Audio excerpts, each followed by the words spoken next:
Good morning. I'm Amanda Hansen here at the Action News 5 digital desk, and we're going to talk about a very serious topic that some might call an epidemic here in the United States, and that's obesity. And of course, it can lead to several different types of health risks. And so joining me now to help talk more about this is Dr. Lee Daigle, bariatric physician with Methodist Medical Group Weight Management and Wellness Center. Dr. Daigle, good morning. How you doing? Good morning. I'm good. How are you? Glad to have you on. Doing well, except for the rain that we're dealing with today. But all in all, not too bad. Of course, we were talking about obesity. It just continues to be an epidemic here in the U.S. It's a problem that a lot of people struggle with. In fact, I was looking at some numbers, and nearly 40% of our population is considered obese, which I think is pretty alarming, wouldn't you say? Yeah, very much so. And that number is expected to increase to about 50% by 2030, which is in 7 years, which is even more alarming. Wow. What could you say? I mean, obviously it's a problem, and you saying that this is going to grow even more. It's expected to grow even more. What is it that you feel is contributing to that here in the U.S. specifically? It's multifactorial. It's not very simple. Of course, diet and lifestyle activity people know about, those do contribute. But it also involves genetics, medical conditions, mental health, our sleep patterns. There are a lot of things that have changed over the last several decades that have contributed to this. Our food system, access to different types of food and healthy food, they tend to be more expensive. And so there are a lot of things that contribute to where we are numbers-wise and where we are headed. And obviously that has a lot of health impacts. Can we talk about some of the things that, when you are obese, there are several things that can come of that. I know my dad, he was borderline diabetic, didn't heed the warning of trying to lose some weight, and of course he ended up with diabetes, but there are several other health factors that can come into play when you're dealing with something like this. Yeah, absolutely. So as you mentioned, there are metabolic consequences as example as diabetes. There are over 200 medical conditions that are either caused by or worsened by obesity, which is staggering.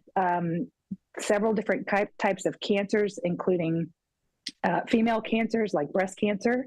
Of course, heart disease we know about, sleep apnea, lung conditions.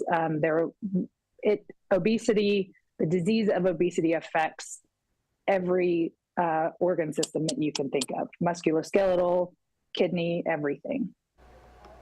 And one thing that I think is interesting, there's a lot of shows out there like 1,000 Pound Friends and things like that, where these individuals, they realize they have these health problems. They are like, this is going to kill me if I don't do something. And they go get that surgery, and you immediately see the impact, not only in their health, but their overall self-worth and the way that they feel about themselves. For maybe those people that struggle to shed that weight, where they're just saying, I feel like I'm doing what I can. Do you have any kind of tips or strategies or things that maybe could help them out? Yeah, so obviously increasing your activity helps, and that can be in small steps. It doesn't have to be huge chunks of time if you're limited in time. It doesn't have to be super strenuous if you have physical limitations to your activity. It can be simple, using the stairs, parking farther away when you go to the store, walking around the store several times while you're shopping. So it can be really simple increases in activity.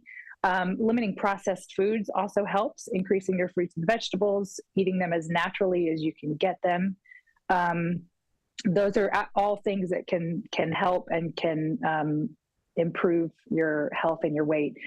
Discussing your weight with your physician also can be helpful. There are some medications that cause weight gain and contribute to weight gain, and so that can be adjusting those medications and switching to other ones can be helpful. And, I know you were talking about increasing your activity. It seems like in the world today, especially after the pandemic, people don't necessarily have to leave their home anymore. A lot of people work from home now. A lot of people can even get their groceries delivered to their home. Do you think that's something else that maybe is contributing to this? And even what you said, the idea that maybe the percentage of people that are obese in the United States is going to go up even more, right? Absolutely. Yeah. We've seen a big rise in obesity numbers since COVID because of everything that you mentioned. Everything can be ordered online, delivered to your house. People are working from home. And some of the people working from home may not go back into work. They're realizing, a lot of companies are realizing that they can be just as effective with remote access to their employees. So it absolutely contributes. And there are lots of things you can also get delivered to your house, like resistance bands for when you have breaks at work, or ellipticals that sit under your desk, or standing desks where you can stand up and take breaks throughout the day. So there are other things you can build in that can help you in the right direction. And like you said, it can just be some easy steps and easy things that you can incorporate in your day-to-day. And it's not necessarily like, a lot of people I think go in and they're like, I have to change my entire life and I'm going to restrict and I'm only going to eat these foods. And then they feel like it's just too much to manage. But like you said, there could just be simple things that people just start with one thing. You know, I'm going to get up and I'm going to walk around the block, you know, once a day. And then eventually building in more things that maybe you want to implement. Is that some advice that you think would maybe, do you think that's what people struggle with a lot of times when it comes to thinking about losing weight, as they just get overwhelmed by it all? Yeah, absolutely. Most people think that they have to overhaul everything that they've been doing for their entire life in a month span. The best thing to do would be to make small, healthy changes that you can maintain. So really, lifestyle changes are more important than diet, and something that's more profound that won't be able to be maintained. And with the patients that you see, do you feel like sometimes it's not, I mean, a lot of times there's a lot of mental aspects that go with weight management and lifestyle changes. Is that a big part of it too, would you say? Yeah, it is. When you're physically unable to do the things that bring you joy that you want to do, that impacts your mental health, it impacts your mood, it impacts your interpersonal relationships. And so as the weight comes down, all of those things get better and you feel like you can better live your life and have a better quality of life. For sure. Well, Dr. Daigle, this has been insightful. I've enjoyed talking to you. Is there anything that you feel like we missed that you want to make sure that we hit on for our viewers out there? I don't think so. We're here to help. So if you have made all these changes and are not getting the results that you would like, we're here for you at the Methodist Weight Management Clinic. We have 2 bariatric surgeons if you want to go surgical. You have myself for the medical weight loss, and we have 2 dietitians who are fantastic. We have lots of resources that can help. And real quick, when do people know that they should go and maybe seek help from a physician, especially when it comes to surgery? That's variable. It depends on the patient. Some people, most people that we see have struggled with weight off and on for their lives. Some just decades, but everybody's different. Everybody has their own threshold. And when you feel like you've done everything that you can do and you're needing help, and sometimes even before that, if you don't want to get to the point where you feel like you've done everything and you need help early, that's okay too. It's different for everybody. All right, bariatric physician Dr. Lee Daigle, we appreciate your time this morning and you getting this information out to our viewers. You have a good one, all right? Yes, ma'am. Thank you. You too. All right, well, how about we take a live look right now? You know, it is a First Alert Action Day here in the Mid-South. Our weather team has been working hard getting you the information you need to know, but this is a live look from our High Five camera here in Midtown Memphis, and you can see those dark clouds moving pretty swiftly across the area here, and a lot of you waking up to rain this morning. Another big thing that I think there's concern about is the wind and the strength of the wind that we could see even after these storms pass through. So it's something we're watching here at the Action News 5 digital desk. And of course, we're going to keep you posted throughout the day. We're working to get Spencer Denton on the desk here to be able to talk more about this. But something I do want to show you that we got here in the Action News 5 digital desk. This is coming from Sheriff Beasley in Tipton County. reporting this sinkhole. Look at this sinkhole. It's a rather large sinkhole here that is in Tipton County. So let me tell you exactly where this is. This is Mount Lebanon Road near Millstone Mountain Road in Tipton County. So this is closed now just because of this sinkhole here. You can see where the ground washed out underneath it. And of course, when that happens, things like this happen, a sinkhole. And we have another picture just to give you another look at what that looks like. So you can see here just how, I mean, both sides of the road here got the water rushed underneath it. And of course that led to this, the roadway crashing down beneath it. So yeah, this road is closed off. Again, this is in Tipton County. Another look here shows you, there's even pipes exposed here. And this is something that can happen when we deal with a large amount of rain. Well, it looks like we got Spencer here. Spencer, one thing real quick before we come to you, your camera still looks vertical. Is there a way you can get that to flip for me before we come out to you? Let's see. But yeah, this is that sinkhole. And so it's pretty impressive when you see something like this. And it looks like we got Spencer with us now. So Spencer, I want to get your thoughts on this, because I think this is pretty incredible to see what a large volume of rain can do when it can wash the road out underneath it. Are you there? Yeah, I'm here. And yeah, that's a pretty substantial thing that happens pretty rarely when you see those sinkholes. That just is a good indication that the ground is just so saturated, and there's just so much water in there. And again, we're looking at saturated grounds across the entire Mid-South, so that's going to cause several issues. Again, the sinkhole is more of a very sporadic and rare issue, but then you've got things like trees going down because of the saturated grounds. They can blow over real quick. So we have pretty strong winds out there as well, but that's certainly something that we'll be watching as we go through the morning. And I know it seems like the big concern, one of the big concerns today that we're watching is the winds, like you said. How strong are they expected to get? And I believe they're supposed to stick around even after the storms come through, right?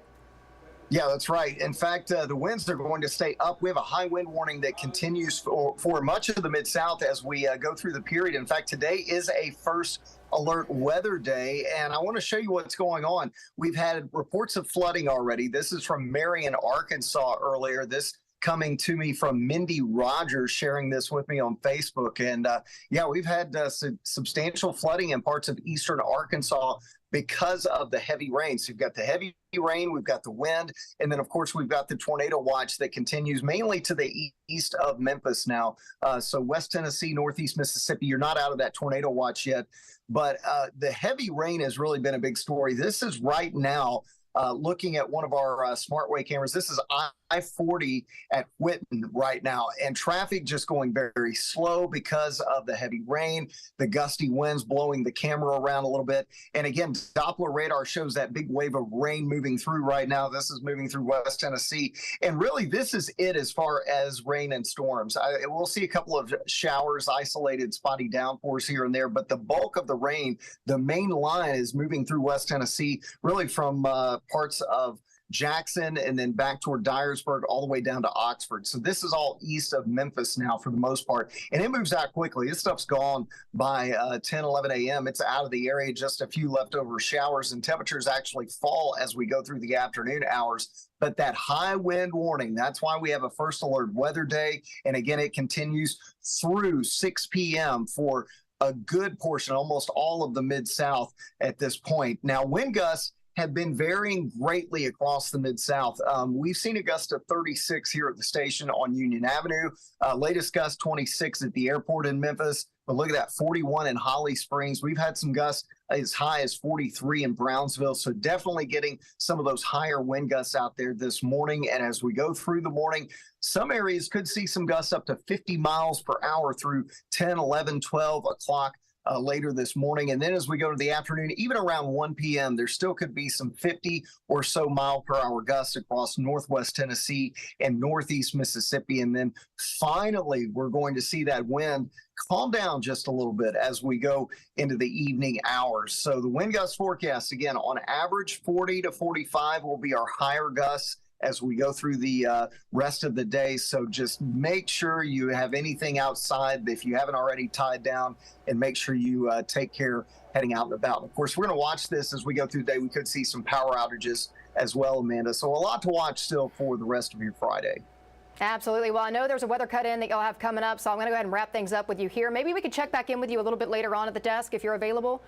All right. Absolutely. Yeah. We'll be tracking this and watching the radar through the next couple of hours, so we'll keep you posted. All right. Thanks for that, Spencer. Appreciate it. All right, well, let's dive back into things. I want to show you this video. This is coming out of Texas, where they saw some strong storms move through overnight. And you can see it knocking down trees here, strong winds, possible tornadoes were also reported in that area. And this is possibly, I believe this is probably the same storm that's moving into our area right now. But you could see it did some damage there. And yeah, it is the same storm that is headed our direction, or that we're dealing with right now with those strong winds. Of course, Spencer saying those strong winds are really going to be a big thing that we're contending with today. And anytime we hear about strong winds here in Memphis, I think everybody immediately gets concerned about the power and utilities, and if their power is going to go out. I'm going to see if I can get the MLGW outage map up for you real quick and see if we can see what people are dealing with. I know we had some outages earlier this morning, and so I kind of want to see where things stand right now. If I can get this map open for you. Let's see. 1 second. But again, this is out of Texas. Unreal, right? Like, to be able to see the damage that Mother Nature can do.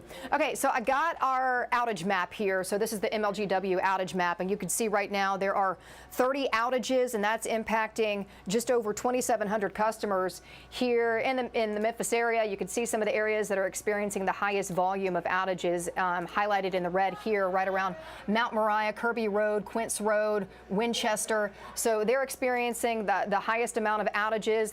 You can tell here from the status crews are working on this problem right now. They hope to have that repairs completed by around 3:30 this afternoon, which is a long time for people if they're needing that power. So hopefully they can get that on a little bit quicker. But you can see some of those areas in the red and orange. Those are the ones that are most impacted this morning. And like Spencer mentioned, we're going to see some strong winds here in our area. And so there is the chance that these outages could go up even more. So make sure you're doing things to prepare now. You want to make sure that you have your cell phones charged. So make sure those are charged, and that you have batteries for your radio, your flashlight, anything that you may need if the power goes out. So we'll be tracking things here at the Action News 5 digital desk. I'll be refreshing this throughout the morning, and of course let you know if there's any other concerns that you need to know about. Okay, a big story, another delay in justice in the case of Janet Doe versus the city of Memphis. This case dealing with more than 12,000 untested rape kits found in MPD storage almost 10 years ago. Well, Action News 5's Parker King shares more on how the case is getting justice for the victims and how it's stalling even more. Inside the courtroom, the main argument between Janet Doe and the city of Memphis was if MPD was liable to test rape kits before 2002. That's the year the city says was the first year they had access to CODIS, the combined DNA testing system. They said they couldn't test rape kits before then. Janet Doe's rape was in 1997. Why were they even taking the kits if they weren't going to utilize them? Attorney for Janet Doe, Gary Smith, says the new information that came to light between November and March was his office found a retired forensic scientist supervisor with TBI, Joe Miner, who disputes what the city said. He is the only person who knows that's before this court what their testing capability was. Said they're wrong. They could have done it during all those years that they say they couldn't do it. The city of Memphis does not comment on pending litigation, despite our efforts after court adjourned. I don't know. You just have to talk to the city. I can't make a statement. Well, I just feel like it's just a game just to drag us along until somebody gives up. Demetra Jackson flew in from Dallas to be in court Thursday, thinking this would be the day she hears the judge's ruling. She was raped in Memphis in 2002 and says her rape kit wasn't tested until 2015. Her rapist finally convicted and sentenced in 2021. In the end, no ruling was made today. I would not give up the fight. I'm going to advocate for others and encourage others to speak up. You know, don't get discouraged, even though if it's a long road ahead of you. One way or the other, the city is going to have to face these victims. All right, court is set for March 22nd. Then we'll see if the judge rules whether or not the city is liable to test Janet Doe's rape kit and if this case will even go to trial. But hey, I want to let you know about some things that are going to be coming up here on the Action News 5 digital desk. One of those is about some new technology over at Regional One Health. They are going to be working with a new innovator, Augment Health, and it's one of the companies, they work with smart bladder monitor systems, and so we're going to talk more about that, what that all means, and what that entails. We're also going to be talking with Vivian Fernandez de Adamson. She is with La Prensa Latina, the region's largest bilingual newspaper. And around 10:15, this is always a fun interview. We're going to be talking with the Memphis Flyer. They just released their March edition, and so we're going to be talking about that. They have some cool stuff in this month's edition that we'll be delving into a little bit later on the Action News 5 digital desk, including the 2023 Faces of the Mid-South. So that was part of this month's publication for Memphis Magazine. So just a few things that we have down the line that you can look forward to here on the digital desk. So let's get back into things here now. We saw dozens of argument between Sorry about that. We saw dozens of people with mica outside of City Hall yesterday in support of Tyree Nichols. You see the signs there. It's been 2 months since he died after being beaten following a traffic stop by Memphis police. Among their demands are transparency from Memphis police as the investigation and disciplining of other employees continues. They're also encouraging people to pass several ordinances, encouraging the passing of several ordinances by the Memphis City Council, which target practices within the police department. These are ordinances designed meticulously for both the safety of law enforcement and citizens alike. And that's what we're trying to get the community to understand. City councilors will vote for a third and final time on these ordinances next Tuesday, so it's something we're going to be watching, and we'll keep you posted. We'll let you know what happens there. So Governor Bill Lee signed a pair of bills into law putting new restrictions on Tennessee's LGBTQ community. We told you about this yesterday. That first law bans all gender-affirming health care for minors, and that second makes public drag performances illegal. This bill makes Tennessee the first state in the country to restrict public drag performances. The public drag ban goes into effect on July 1st. So believe it or not, the air quality inside your home is worse than the air you breathe outside. I know it's crazy to think about, but it's even worse during the colder months when you have the windows closed, the doors closed, and it's all kind of trapped inside. No circulation really going from the outside to the inside. But as Action News 5's Ariana Poindexter explains in today's Bottom Line report, there are a few simple things that you can do to improve the air that you breathe inside your home. Listen to this. While newer, more tightly sealed home construction improves energy efficiency, Consumer Reports says it is also partly to blame for indoor pollutants.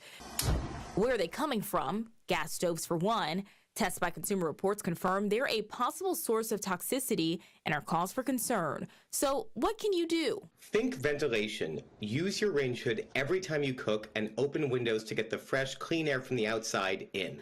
Other pollutants, VOCs, or volatile organic compounds emitted from cleaning agents, pesticides, aerosols, even couches and carpets, irritants to your throat, nose, and eyes. Some may even cause cancer. The solution? Whenever possible, avoid using harsh chemicals to clean your home.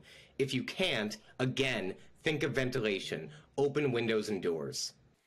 And buy mattresses and furnishings that use natural fibers like cotton. Keep your home dust-free. Use a vacuum with a HEPA filter to trap contaminants and clean or change the filters in your air conditioner.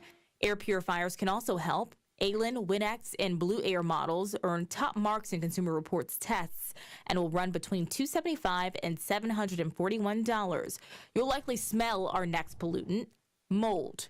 Often caused by humidity, it can cause rashes, flu-like symptoms, eye and lung irritation. Consider a dehumidifier. Consumer Reports highly rates Honeywell, Medea, and Home Labs and will run between $200 and $320. If your mold stems from a recent weather disaster, you might be eligible for federal assistance.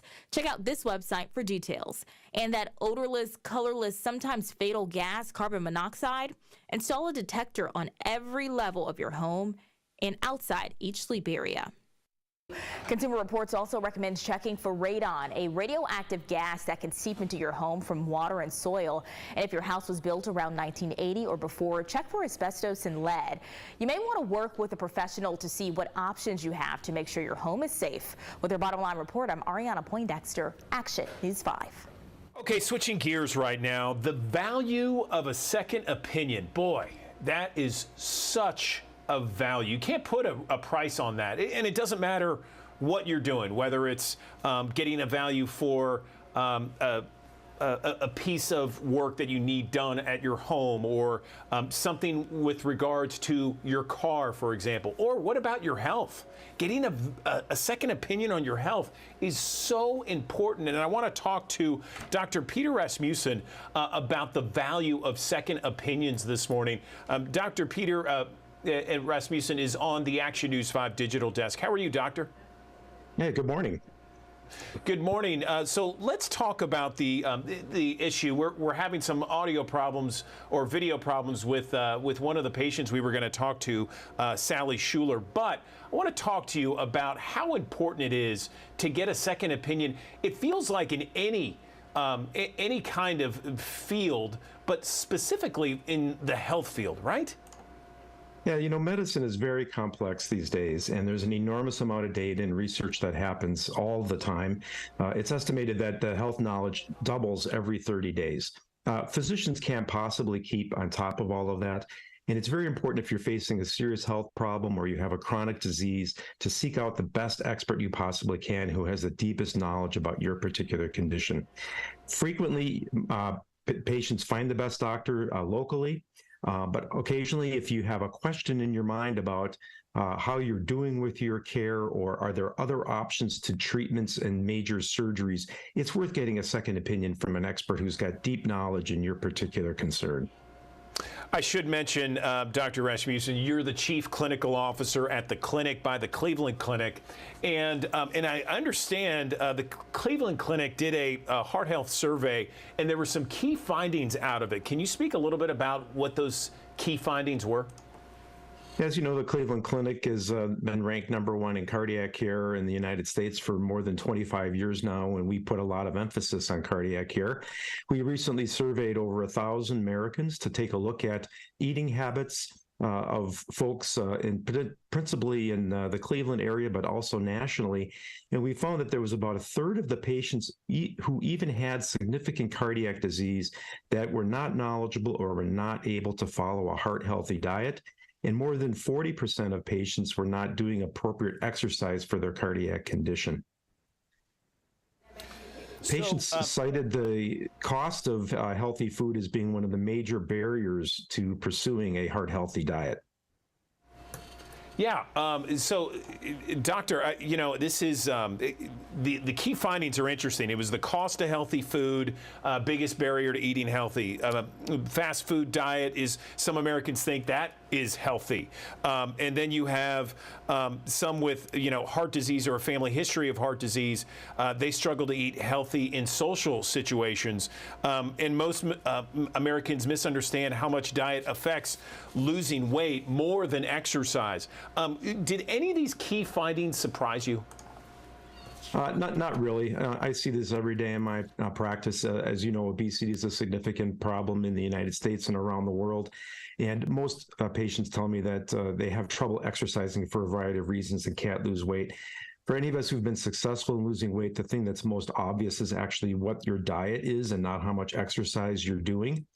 And people can have good success losing weight with a variety of different diets.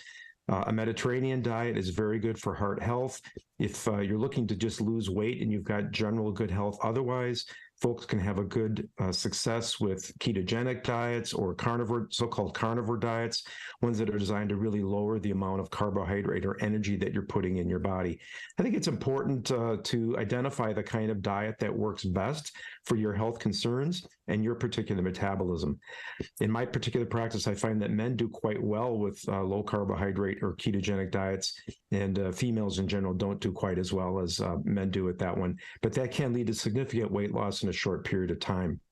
When you're thinking about a heart-healthy diet, it's important to try to pursue the 3 Bs. you want to have low blood pressure, you want to have low blood sugar, and low bad cholesterol. Those should be your goals when you're trying to manage your diet in terms of a heart healthy lifestyle. I like that, Doctor. The 3 Bs. All right. Going back to my original question, getting that second opinion, you know, a lot of people out there, they feel like, well, yeah, I should get a second opinion, but I don't really have the time to go and see a doctor. But, you know, in the age of telemedicine, getting a second opinion, especially a virtual second opinion, can work just as fine as any other second opinion. I'm referring to Sally Schuler, who had a virtual second opinion, and it was so successful with her because she ended up needing surgery, and it saved her life getting that virtual second opinion. Yeah, there's no question about it. You know, medical data now is almost always digitized, whether it's an electronic health record or medical imaging. It's all stored in the cloud or on servers somewhere, and it becomes quite relatively easy to transmit medical data from one site to another. And when you're starting with a diagnosis and you've had a lot of testing and laboratory work done, that can easily be transmitted to an expert somewhere else. Fortunately, most states in the U.S. do allow for intermittent second opinions across state lines, which is what Sally was able to avail herself of. And our expert was able to review her local testing results and listen to the description of what her concerns were and able to provide her with a different direction from what her local physicians were indicating to her. You know, sometimes patients are concerned about getting a second opinion and that they don't want to offend their original doctor. In my practice, if a patient ever voices that kind of concern, I strongly encourage them to get a second opinion because I want to be their partner in their health care. If they're not 100% certain about what I'm doing is the right thing for them, I do want to encourage them to have someone else take a look at them because I want to have confidence that the two of us are working together as a team. So local physicians shouldn't really feel threatened or concerned about having a patient seek a second opinion. The outcome of second opinion can be a change in a recommendation for a different treatment plan, or we might recommend exactly the same thing as your local physician do, and in that sense, then you can approach your local care plan with more confidence than you ever did. Dr. Rasmussen, any final thoughts before we let you go? This has been very helpful to our viewers. You know, I see the value of second opinions every day in patients who seek virtual second opinions through our program.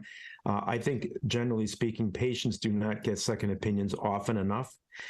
If you're faced with a major health crisis, major surgery, and you've got the opportunity of a little bit of time to get a second opinion, whether it's in person or remotely, I strongly encourage you to do that because frequently there are options for your care and your situation that you may not know about. All right, Dr. Peter Rasmussen, the Chief Clinical Officer at the clinic by the Cleveland Clinic. We appreciate your time this morning. You really helped our viewers. Thanks so very much. Thank you. All right, let's take a live look right now. This is our High 5 camera in Midtown Memphis. You can see those clouds moving pretty fast across the sky there. It is a first alert weather day. Winds a big issue. We have wind alerts in place. You can see the yellow is the area most concerned where you could see 60 per mile hour winds. Another thing that we have, there's several closings, a couple closings rather, school closings. Fayette County, Hardeman, McNairy County schools all closed today. So something to keep in mind.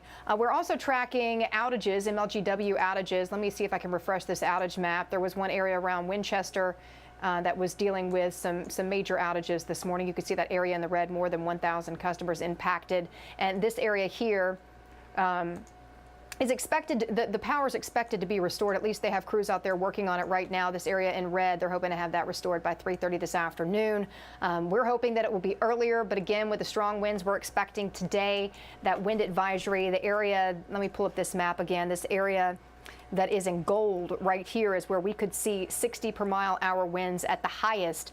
And then that area that is in the orange color could see up to 40 mile-per-hour winds, both strong. And so it's something to keep in mind. Today, it could impact power outages, and you could see, looking at the outage map here, that is already impacting some areas. Just over 2,700 customers impacted by this. We've also been watching the roadways here, watching the TDOT SmartWay camera just to see if there's any major delays that people are experiencing. You can see those yellow triangles there. Those are areas where they're having a few different problems. From what I understand, there was some flooding issues here at the flyover, and you could see traffic slowly but surely moving along here, but people are still moving, so not creating major delays, but it is slow moving if you are going to be traveling around the I-40, I-240 flyover there. Let's see what this one is here, Poplar and 240. See if I can click on this little icon here. There is a crash here right before Poplar Avenue on I-240. I wonder if we can get a view of that, see what kind of problems that's causing. Doesn't seem like there's you see a car down here in the bottom corner, but it doesn't look like it's slowing things too much for drivers out there. Let's see if this camera will give us another angle. Nope, doesn't look like it. So we'll be watching things out here. You can see right here on 385. There's some congestion, some slowdowns, but again, it's raining outside. It's one of those yucky days, and so this is not unusual, especially this time of the morning when people are trying to get to work. But things, you can see, wow, look at that camera there. We were talking about the winds. You can see it knocking around this camera here right at Ridgeway Avenue. So it looks like things, no major problems. There are some areas that are kind of heavier traffic than others, but that's not unusual for this time of day. Let's go ahead and get a check, though, of your forecast from meteorologist Brittany Bryant. She's going to time out when all this rain's going to move out of here. But even after they move out of here, that wind is going to be something we contend with today before we look forward to a really nice weekend.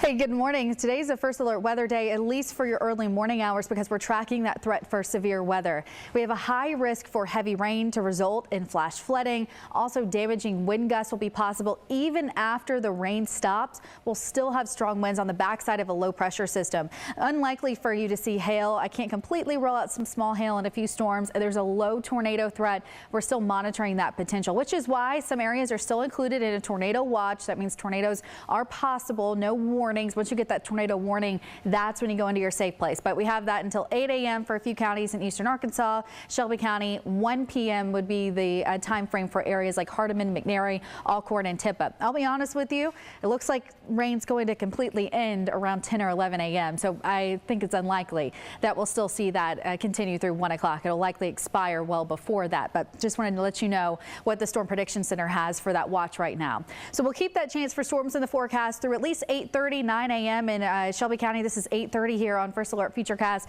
Heavy rain and a few strong storms by that point, working its way through Ripley and possibly going into Ashland, Corinth, Selmer. You'll see that threat for severe thunderstorms until around 9 or 10 a.m. This is 9:30 here.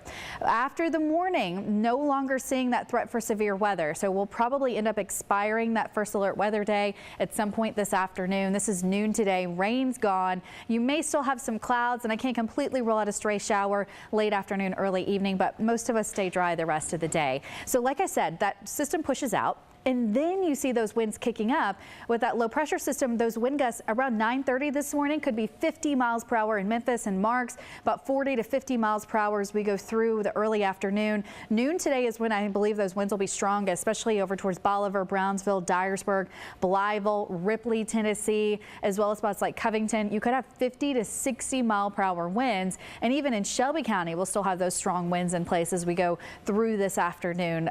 We have a high wind warning in effect through 6 o'clock tonight. At that point, winds will finally start dying down. So we'll end up having about a quarter to a half inch added on to the rain we've already had. We got about 2 inches of rain almost in areas in eastern Arkansas. last night into early this morning.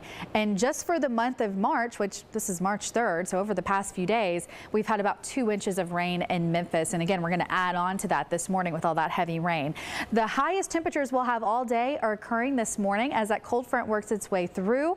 It'll drop temperatures down, so we'll end up in the upper 50s later. Low temperatures drop down to the upper 30s and lower 40s tonight. Clouds clear out. Check out that First Alert weekend forecast. 62 degrees on Saturday, 70 degrees on Sunday. So should be a great weekend for us. We're still in the upper 60s on Monday too, 72 on Tuesday here on our First Alert 7-day forecast. Rain moves back in late Tuesday into Wednesday, and that cold front will drop those highs back down to the 50s at the end of next week. Okay, I want to tell you something that our friend Talisa Franklin mentioned last week, I believe. She mentioned this stage play coming to the Cannon Center downtown. It says she went to college to get an education. She came back with a life lesson. The production is called Something She Can Feel, and we are joined right now by the director, Terrell Munger, Pastor Terrell Munger. Pastor, how are you? Good morning. I am absolutely phenomenal. I'm a morning person, so this is my time. Awesome, awesome. I'm going to meet you right where you are because I'm feeling the same way. I appreciate you joining us here on the Action News 5 digital desk. So tell us what Something She Can Feel is all about. Well, it's really using entertainment to kind of shift and influence. One of me and my wife's favorite terms is we want to normalize being in love again. And that feeling of being in love, it helps you in so many areas. I'm sure people can relate that when you have a relationship issues, it's hard for you to focus at work. It's hard for you to sleep at night. But when your relationship is healthy and you have a person that supports you, it just seems like it brings out the best in you. So we use this stage play to kind of paint that picture. Most of the people that I've talked to went through a heartbreak in their college age years, and it changed how they saw the world.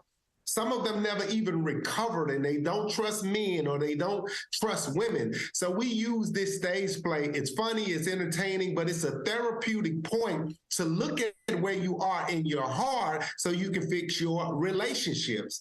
And I'm trying to do with this generation what shows like a different world did for my generation. Just use entertainment to inject some positive vibes into the city. We need it. And we use this stage play and this whole theme of the college experience to create that atmosphere to inspire people in life and in love. I love it. I love the idea. It sounds great. And I see that some of the names of people that are in this play, Pastor, this is a Memphis play in more ways than one, right? Tell me about it. It is. It's a Memphis play, and I've been writing stage plays for about 8 years now, and I've been fortunate to have a lot of sellout performances, a lot of great participation. Some of the people that I grew up with in the rap industry back when I used to rap when I was younger have always supported it. A couple of them have even been in some of my plays. And while I'm pastoring a church and doing so much, I've released like 6 books, but I haven't done a stage play in a while. And I thought this would be a great time with everything that's going on in the city to just inject some of this positivity. It's funny, and it deals with something that a lot of people know about, but they don't pay attention to. Most women have emotional needs, and men use those emotional needs to manipulate women. And a lot of times they don't even realize they're being manipulated until they got caught up in the web. So I use this stage play to not only help women look out for some of those red flags, but to help men, some men, see what they're doing to some women. So it's really a learning point, it's a funny point, and it's a therapeutic point. That sounds fantastic, and I'm really looking forward to checking it out. So give us the details about it. It's early next month. It's going to be at the Cannon Center. How much are tickets, and where people can get those tickets? Yeah, I definitely work to make the tickets very affordable. The tickets are $55 for the down front VIP section, $45 general admission. Is going to be at the Cannon Center, March 4th at 6 p.m. Of course, you can get your tickets on Ticketmaster. You can also get your tickets and see more information about these productions at tntworld.org. We call it TNT World because my name's Terrell, my wife's name Tiffany, and we even went through some relationship challenges ourselves that almost ended in divorce about 4 years ago. So we took the lessons we've learned to try to help other people, and so we had to blow up our individual worlds and create a world that made sense for us, and we believe other people can do the same. That's why we call it TNT World Production. You can see it at tntworld.org. Fantastic. I love it. So this is March 4th. It's only one day. Is that right? It's one day, and it's a whole experience. We have a lot of the Greek organizations coming out. We have the Craigmont Marching Band is going to open it up, coming through the lobbies with the drum majors and the majorettes. It's going to be a huge, huge, huge event that you just have to experience. It's more than a stage play. This is a total experience. I love it. I love it, Pastor. Okay, one more time for our audience there. This is Something She Can Feel, stage play at the Cannon Center downtown, March 4th. One night only, March 4th, and it's for everybody. It's for the whole family, right? Correct. It's a family-oriented stage play, and it really helps you to not only value each other's journey, but it brings you closer to see the differences between men and women to strengthen your relationship. So if you got young daughters, if you got young men, they need to see it now before they run into those college-age experiences that damage how they see the world. So it's something great to talk about, like we used to sit in front of the TV together. Back in the day, you get to sit in the same room and enjoy the same experiences to have some conversations about it. I love everything you're saying, Pastor. Really appreciate your time this morning. Best of luck. Congratulations on the stage play. We look forward to hearing more about its success after March 4th. Appreciate you joining us. Take care. Thank you so much. All right, let's switch gears here and let's talk about a brand new study. It finds that managers are shouldering the burden of mental well-being at the workforce these days. Mental health, of course, a big concern, especially coming out of the pandemic. Well, according to the World Health Organization, approximately 12 billion workdays are lost each year to conditions like depression and anxiety. Mental health conditions can directly affect a person's quality of life, including their productivity at work. Let's bring in right now Dr. Joe DeGrasso. He is a PhD. He's a senior director of the workforce transformation at Lyra Health, and he's joining us on the Action News 5 digital desk. Dr. Grasso, how are you? I'm well. How are you, Andrew? Not too bad, not too bad. Working on a number of different things here, but mental health is always an issue that I kind of stop everything and pay attention to because it's so prevalent. And it doesn't matter what background you are, it doesn't matter how old you are, what gender you are, people are finding mental health issues everywhere. And it's affecting their work, and it's affecting how productive they are. Where did you see in this study about mental health? Well said, and what our study found echoes a lot of what you just mentioned. We found that 86% of workers that we surveyed across the United States reported that they had struggled with their mental health at least once in the past year alone, but only 33% reported that they had gotten any kind of care or treatment for their mental health. And when you combine that with the fact that 60% said that their mental health affects their ability to work, it really became clear that not only is this an issue for individuals, but it becomes a critical problem to solve for employers as well. You know, it's interesting. It also said that that managers really shoulder the brunt of this mental health crisis that we're dealing with now. And I know a few managers, and they tell me all about this. It's such an issue right now. Why do you think that is, and how do we improve that? It's true. Managers really feel the squeeze, because they have to report up to leadership in ways that hold them accountable for productivity and production from their team.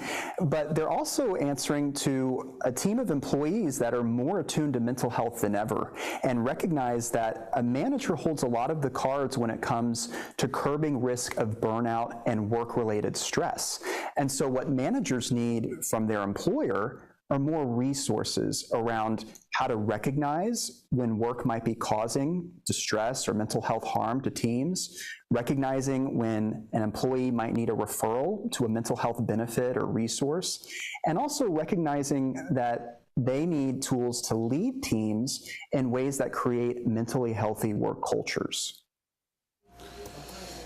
So, Doctor, what do we do to strengthen the workplace well-being for everybody out there? Because it really needs a lot of emphasis, and it feels like it just needs a lot of TLC. It does, and we need to attack it from a few different angles. We need to make sure that employers are providing mental health benefits that get people into care quickly and get them matched with a provider who's well suited for their needs. So that way, when a manager does recognize someone's in distress, they can trust that that person's going to get the help that they need. Then we also need to train managers in how to lead these teams in ways that prevent the risk that work itself is causing distress. And so there's interventions that need to happen from within the company, but then there are also benefits and resources that employees need outside the company to get necessary care. Can you share maybe some strategies, if there were some bullet points right now with our viewers? We have thousands of people watching us right now. Maybe some strategies out there that can help managers and others with the workplace and mental health well-being right now? Absolutely. If you're a manager, I want you to hear the message that prioritizing your mental health is not only important for you, it's important for your team. And this can be simple things happening in the workplace, like making sure you're taking vacation, and when you do, you make sure to be fully offline and disconnected so that your team knows that they have permission to prioritize their mental health and be fully disconnected when they're away from work. Same thing with setting boundaries around work hours, not sending emails at 7, 8, 9 o'clock at night. And lastly, not going it alone. If you're a manager dealing with complex or tricky issues at work, model what it looks like to ask for help so that your team can recognize that it's okay to reach out for support when they're needing some extra help too. What else, Joe? We've touched on a number of different things. Is there anything else you want to mention to our viewers that you feel might be beneficial to them? Just to recognize that mental health is a universal issue. As you were mentioning earlier, everyone is affected by their own state of mental health. And no matter what your state of mental health is, it's worth you prioritizing investment into it. So this means doing things like ensuring you're getting good physical activity, you're socializing, you're getting good sleep, you're making sure to stop and maybe reflect with some gratitude on things that are going well in life, but also know that if your own attempts at taking care of yourself aren't cutting it, if you're still struggling with your thoughts or emotions or behavior that you're wanting to change, those are all good indicators that reaching out for mental health support from a professional is a really good idea. Joe, this is a great conversation to have. Where can people go to get some more information? Maybe some of the things that you discussed. Sure. To learn more about anything that we discussed, whether that's manager strategies or how you can take care of your own wellness, or to read all of the findings from our report, you can visit our site at Lyra, Lyra, health.com. Okay, Joe Grasso, PhD, Senior Director of Workforce Transformation. We really appreciate the discussion. Very helpful and just shining a light on something that really needs to be addressed, not only this year, but going forward into the future. Thank you very much. We got Talisa Franklin on the line here at the Digital Desk. Good morning, Talisa. What's going on? Oh, man, amazing. Good morning to you. Good morning to you. You know, it was quite a weekend last weekend. The events that you were mentioning were in full effect, huh? Absolutely. You know, this weekend was a great weekend just to see our elected officials leading events that is of service of building people up. You know, this weekend I had the pleasure of being with Commissioner Charlie Caswell, his 7Ps event. So many amazing people came out that was doing absolutely incredible things for the kingdom. And I'm so excited. So many of the leaders took away their Saturday to pour into our community. And that's what it's going to take to heal our community. So I just want to say shout out to Commissioner Charlie Caswell and the entire team that took the initiative and say, I'm going to do something about our community. And that what happens at this big community event that was on Saturday. And not only did we have that commissioner doing something great, Commissioner Henry Brooks was doing an amazing event with a Black History Conversation. It was for all Black women. I had the pleasure of being the moderator of that event.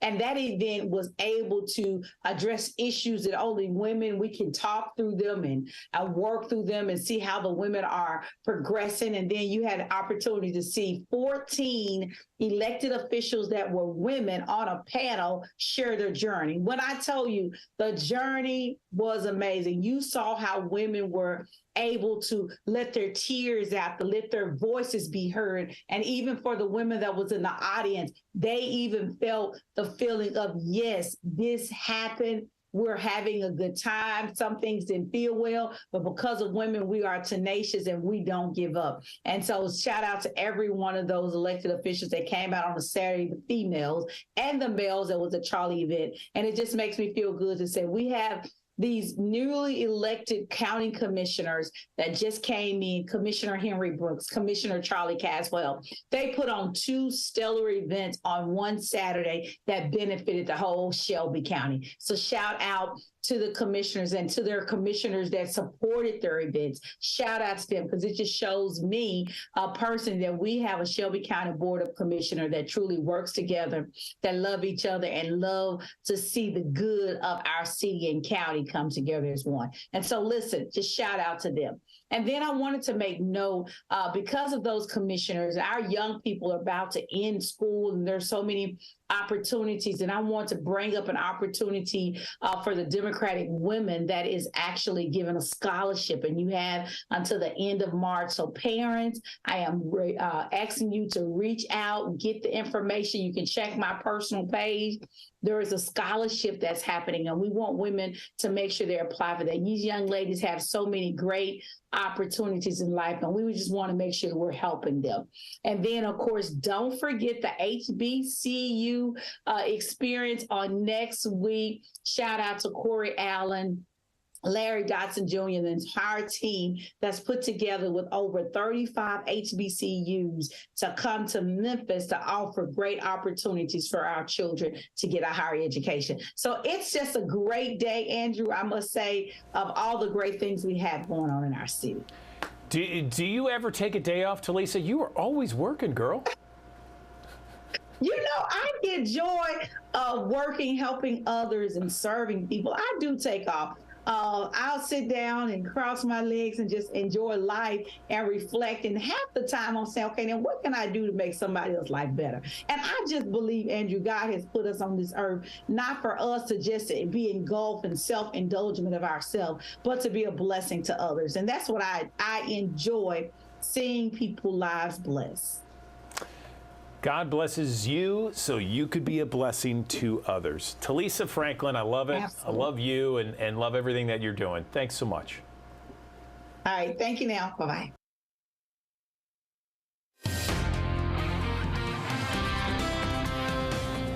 Hey, good morning. Today's a first alert weather day, at least for your early morning hours, because we're tracking that threat for severe weather.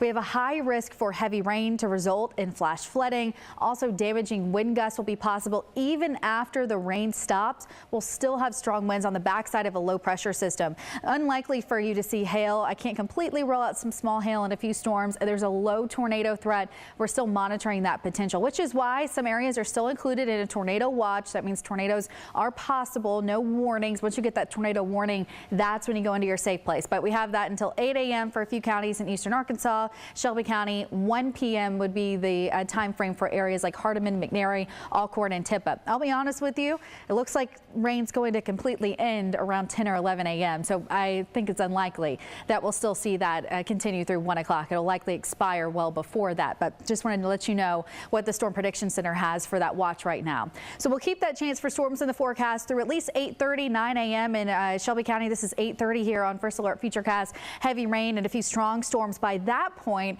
working its way through Ripley and possibly going into Ashland, Corinth, Selmer. You'll see that threat for severe thunderstorms until around 9 or 10 a.m. This is 9:30 here. After the morning, no longer seeing that threat for severe weather. So we'll probably end up expiring that First Alert weather day at some point this afternoon. This is noon today. Rain's gone. You may still have some clouds, and I can't completely rule out a stray shower late afternoon, early evening, but most of us stay dry the rest of the day. So like I said, that system pushes out. And then you see those winds kicking up with that low pressure system. Those wind gusts around 9:30 this morning could be 50 miles per hour in Memphis and Marks, about 40 to 50 miles per hour as we go through the early afternoon. Noon today is when I believe those winds will be strong, especially over towards Bolivar, Brownsville, Dyersburg, Blytheville, Ripley, Tennessee, as well as spots like Covington. You could have 50 to 60 mile per hour winds. And even in Shelby County, we'll still have those strong winds in place as we go through this afternoon. We have a high wind warning in effect through 6 o'clock tonight. At that point, winds will finally start dying down. So we'll end up having about a quarter to a half inch added on to the rain we've already had. We got about 2 inches of rain almost in areas in eastern Arkansas last night into early this morning. And just for the month of March, which this is March 3rd, so over the past few days, we've had about 2 inches of rain in Memphis. And again, we're going to add on to that this morning with all that heavy rain. The highest temperatures we'll have all day are occurring this morning as that cold front works its way through. It'll drop temperatures down, so we'll end up in the upper 50s later. Low temperatures drop down to the upper 30s and lower 40s tonight. Clouds clear out. Check out that First Alert weekend forecast. 62 degrees on Saturday, 70 degrees on Sunday, so should be a great weekend for us. We're still in the upper 60s on Monday too, 72 on Tuesday here on our First Alert 7-day forecast. Rain moves back in late Tuesday into Wednesday, and that cold front will drop those highs back down to the 50s at the end of next week. And I know we're all looking forward to the weekend where we're going to have that nice weather. But again, this is a live look from our High 5 camera here in Midtown Memphis. Those clouds moving swiftly through the sky there. And again, we're going to be tracking the weather as it moves through those strong winds. And we're planning to have Spencer Denton back here on the digital desk around 9:45. But I want to switch gears now and talk about something really, really cool. Regional One Health Center for Innovation is working with its newest innovator. And joining me now to talk more about it, we have Alejandra Alvarez, the director over at the center there. Alejandra, good morning. How are you? Good morning. How are you? I'm doing well, and of course we're glad to have you back here on the digital desk. And I guess for starters, for people who aren't familiar with the Regional One Health Center for Innovation, talk a little bit about what goes on there. Definitely. So there's a lot of things that we do from a programmatic standpoint that engage employees and everybody that works within the hospital. But we also have a very cool and unique program that works with entrepreneurs. It's called the Healthcare Startup Access Incubator. And so it's a program designed to bring startups, innovators into the system and give them access so that they can validate whether their product or service has clinical or business validation. And that is extremely important for somebody that's a startup because it essentially de-risks their product and service so that when they do enter the marketplace, they have a higher chance of success and maintaining that success. And so you have a new innovator that you're working with that is really putting together a unique product that's going to help a lot of lives. So let's talk about it. Dive in. Tell me a little bit more about who you all are going to be working with. That is correct. So they are Augment Health, and essentially they've developed a technology that aims at improving overall patient quality and of health. So what it is it's a smart bladder monitor that will track when your bladder is full and also other bladder health parameters. It's pretty unique in that it will alert you when your bladder is full. So this is essentially has the possibility to remove the need of having to carry a urine bag around. And so that could be uncomfortable, that can be inconvenient, that can be very embarrassing for a patient. So by replacing that with this technology, it will improve their quality of life. I was fixing to say, let's talk more about the types of patients that would possibly use this device and benefit from it. Certainly. So these patients are patients that have neurogenic bladder, which is a condition that impacts their bladder sensation and control as a result of either brain or spinal cord or nerve problems that they may have.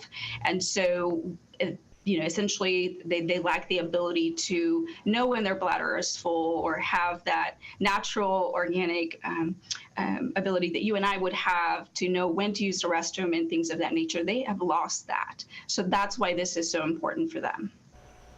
It's really cool, and it's so cool that y'all are kind of taking this on and helping them to develop this even more. I know you're working with them a little bit differently than some of the others that you have in the past. Can you explain? Yeah, so a majority of our participants have been in what we call prototype ready. And so for Augment Health, they're in sort of the state before that. They're in prototype in development, which is exciting for us because we wanted our incubator to be able to support all areas of development, not just those that are ready to be commercialized. So it has essentially validated in that our incubator, our access is super important for anyone who's in any of those development stages as they're developing their startup, as they're growing and making an impact. So that's why it's super unique for us, and we're excited to have them on board. So what kind of information are you going to be helping to provide Augment Health with this?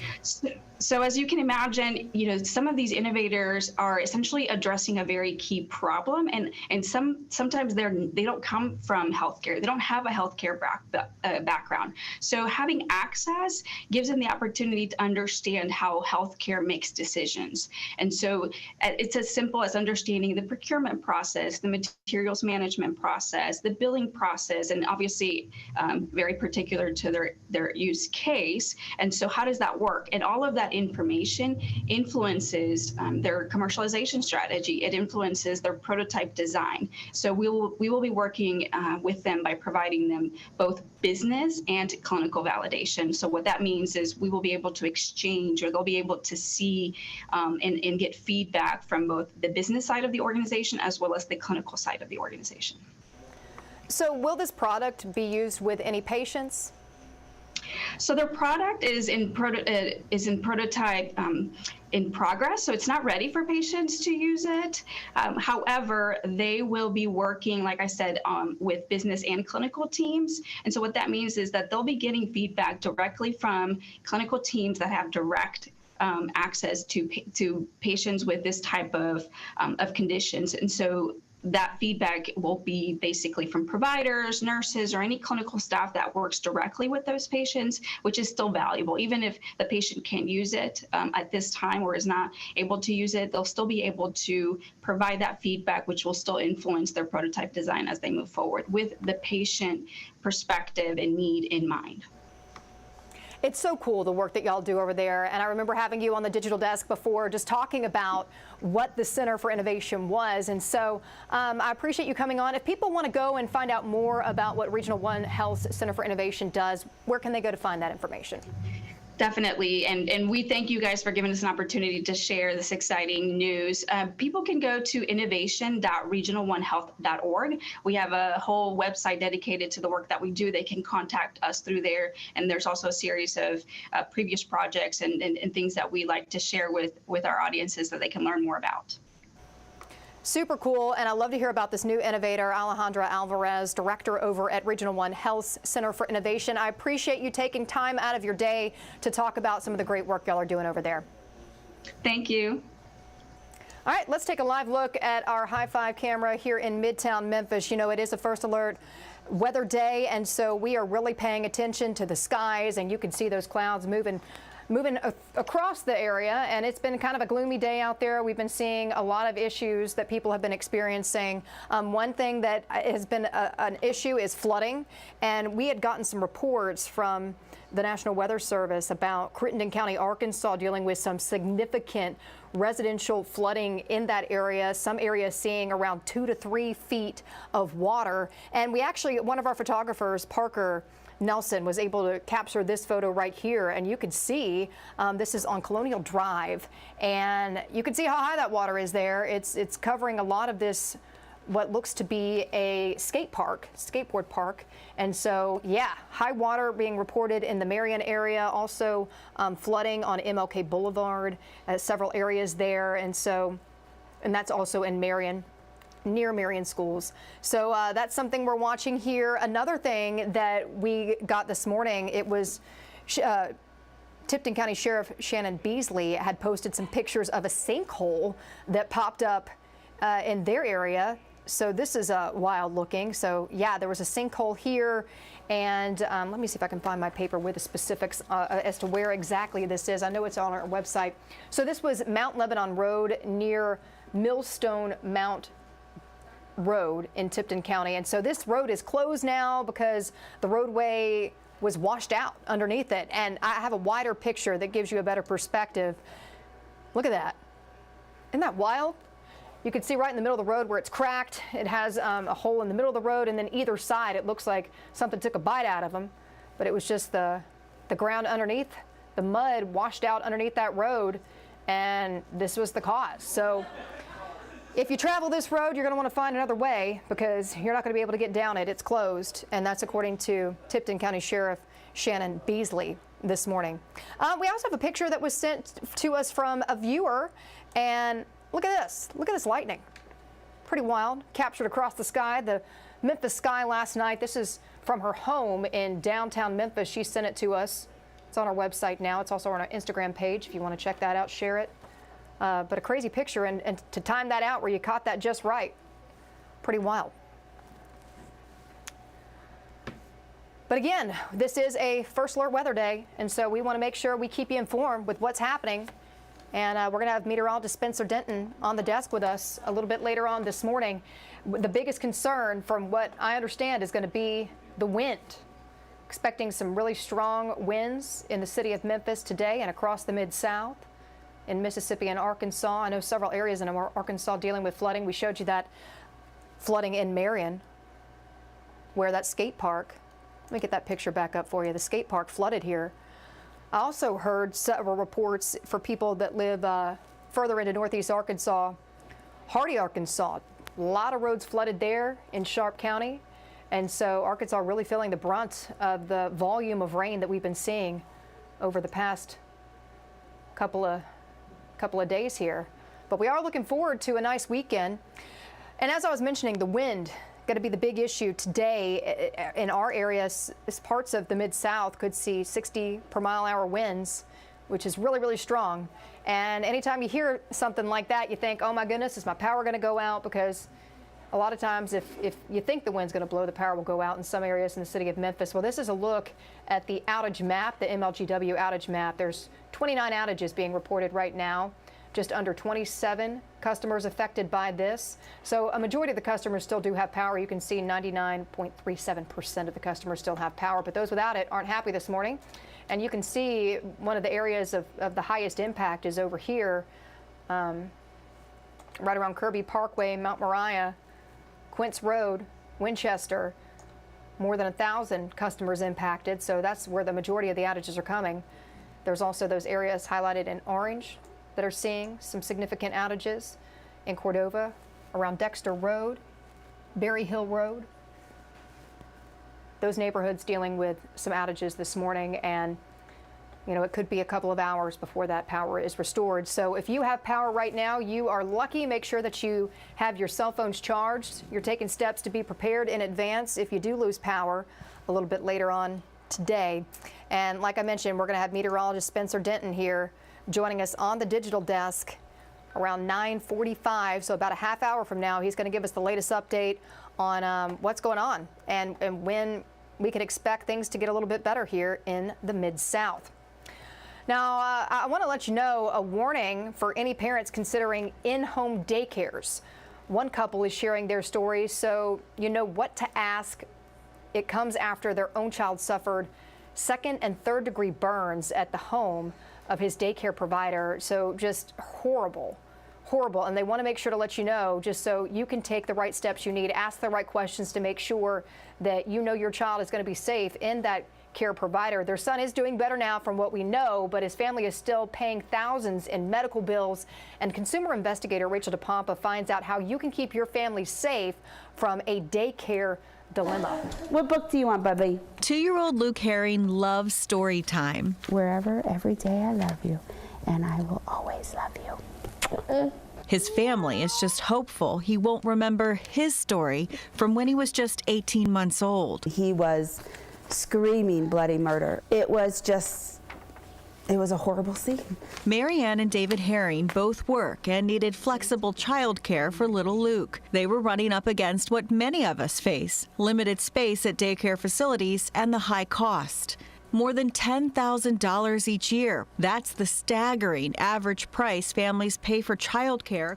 Just on a weekly basis, averaging between $210 and $250 a week. Family friends recommended a woman with a home daycare not far from their house. Her exact words to us, "I'm completely legit."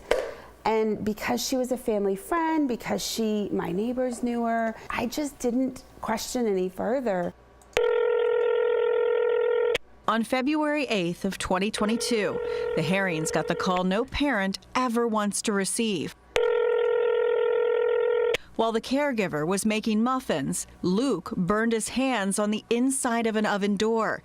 The Herrings believe there were more children in the daycare than the provider was able to care for. She put aloe vera on his hand, and that was pretty much it. Marianne and David drove Luke an hour away to an emergency burn center where he stayed for 18 days. He underwent 5 surgeries. You can see the scars there, all through here, as well as all up his hand here.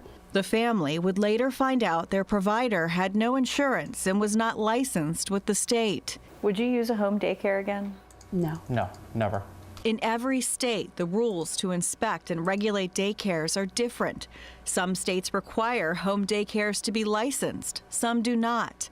In many states, a license would mean oversight of things like inspections, set child to provider ratios, and insurance requirements. We found incidents all across this country where children were injured inside at-home daycares, families filing lawsuits in Indiana, Illinois, North Carolina, and Missouri, to name a few. Finding a place for your child, it's already difficult. According to data from the U.S. Census, in April and May of last year, 19% of families couldn't send their child to daycare because of 3 things. It was either the cost, concerns over safety, or their daycare provider just wasn't available. There are family child care homes out there that are not licensed that are doing a good job. And there are family child care homes out there that are licensed that aren't doing a great job. That's why we're here to help you navigate the system. Mindy Bennett with Child Care Aware of America says you need to ask the right questions. How long have you been working with children? Are you CPR certified? What type of training do you have? Do you have insurance? And ask to see the documentation. Don't just take their word for it.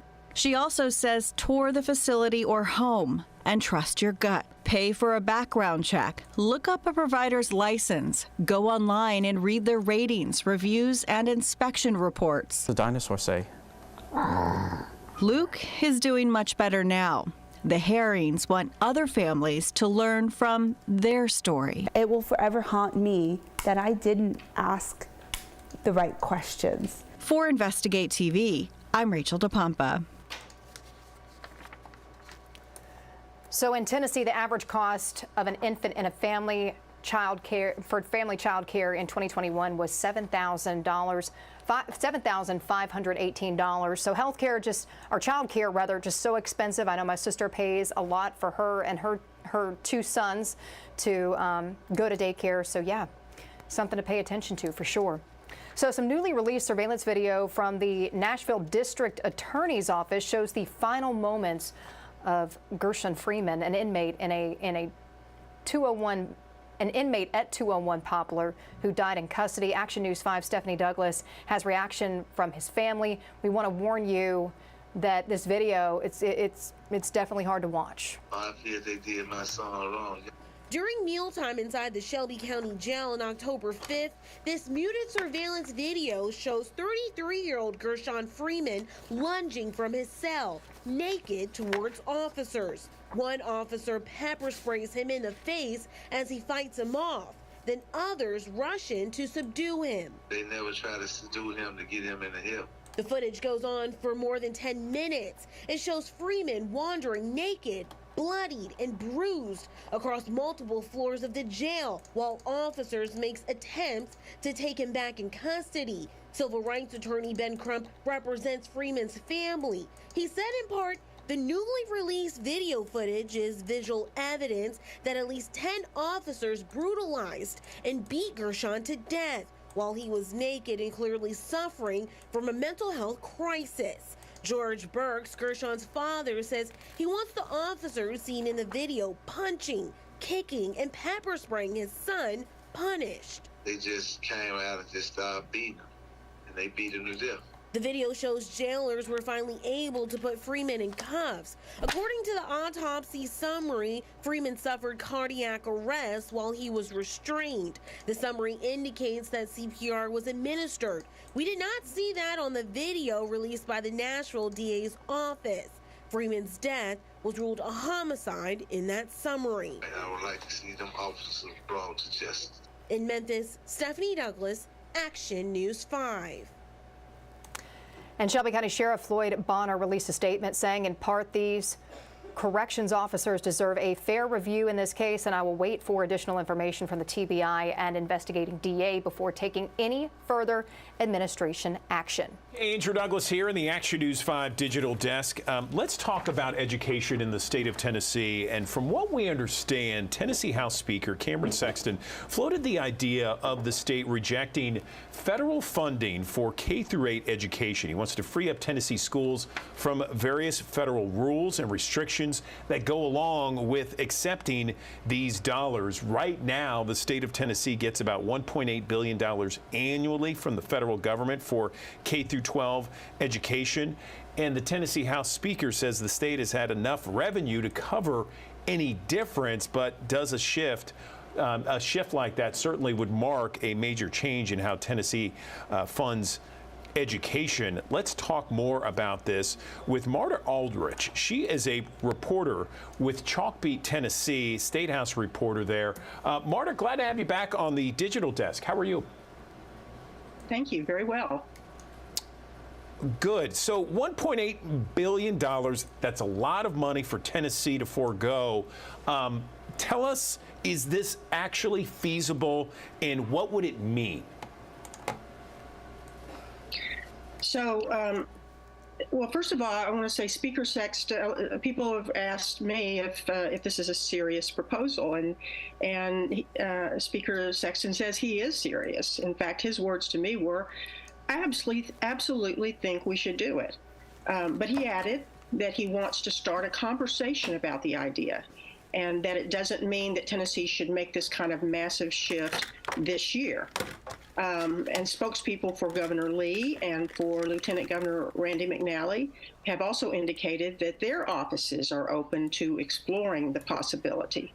And several top education leaders in the House have expressed outright enthusiasm for this idea. They say it would give Tennessee more autonomy when it comes to educating our students. But there are other lawmakers who say they have a lot of questions still.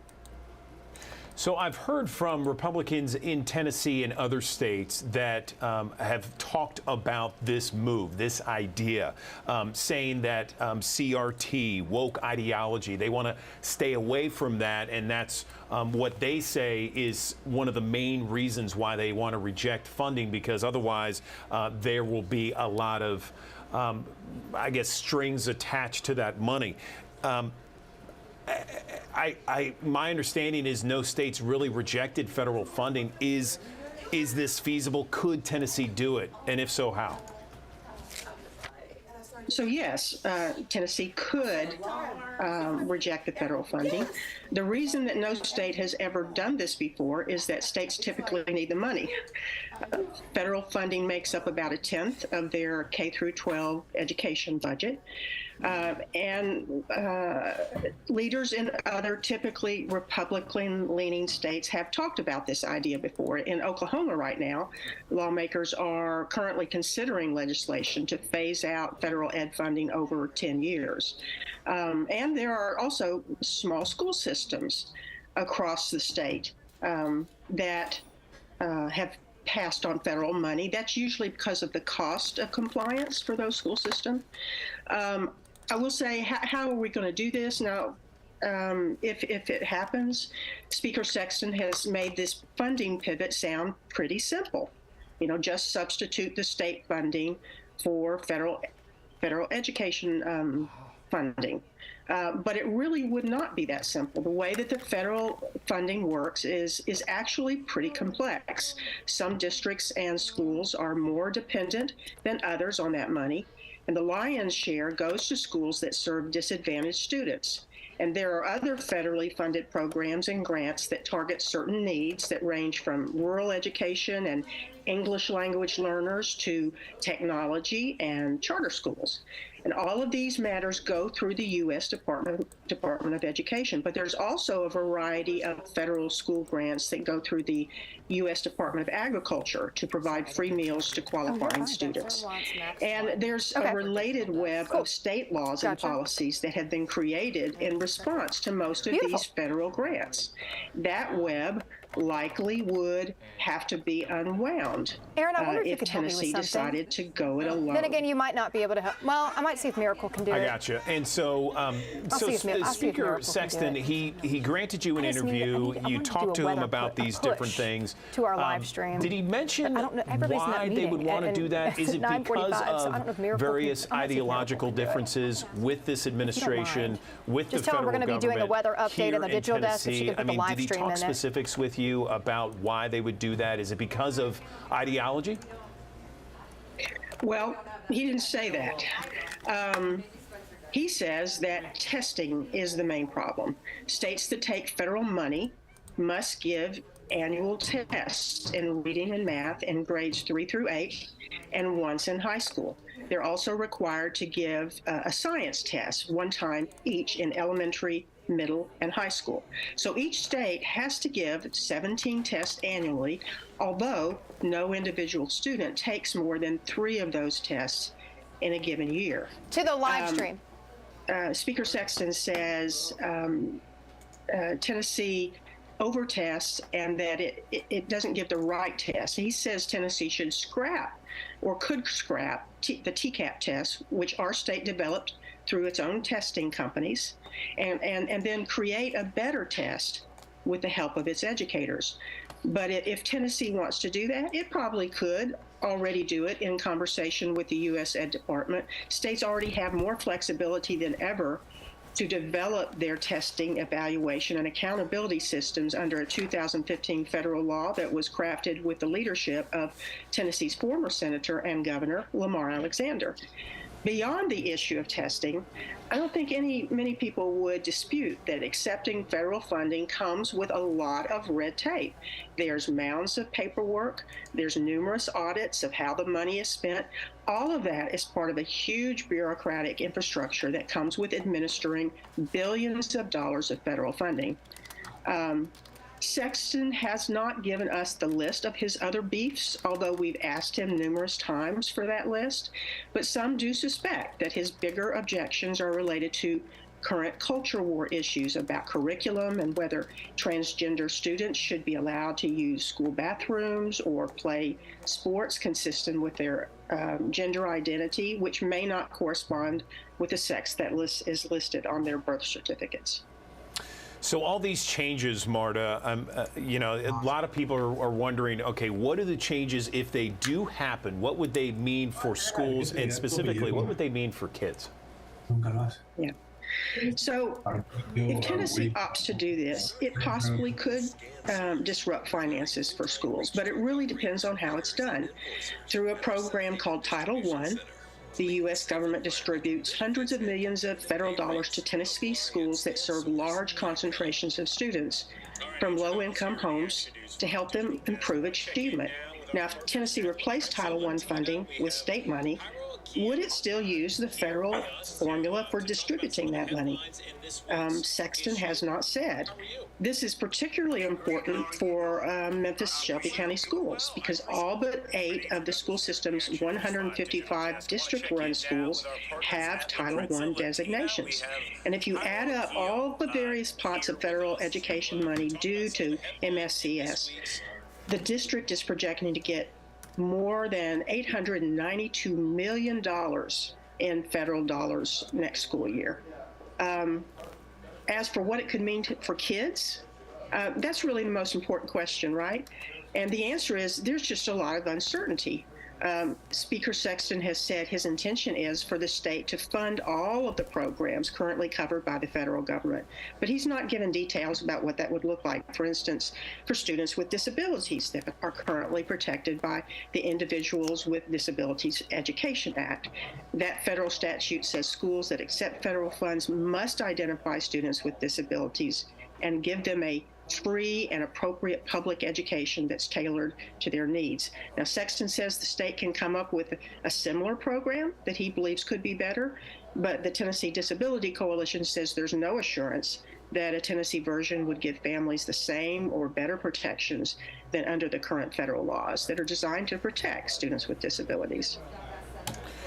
Are they going to discuss this during this legislative session? I mean, it sounds like Sexton floated the idea, and now it's time for state lawmakers to discuss it. So there's not going to be the details that we know that we're asking about right now. I sent him, Is this something that could eventually be resolved this legislative session, or might it be something that's afterwards?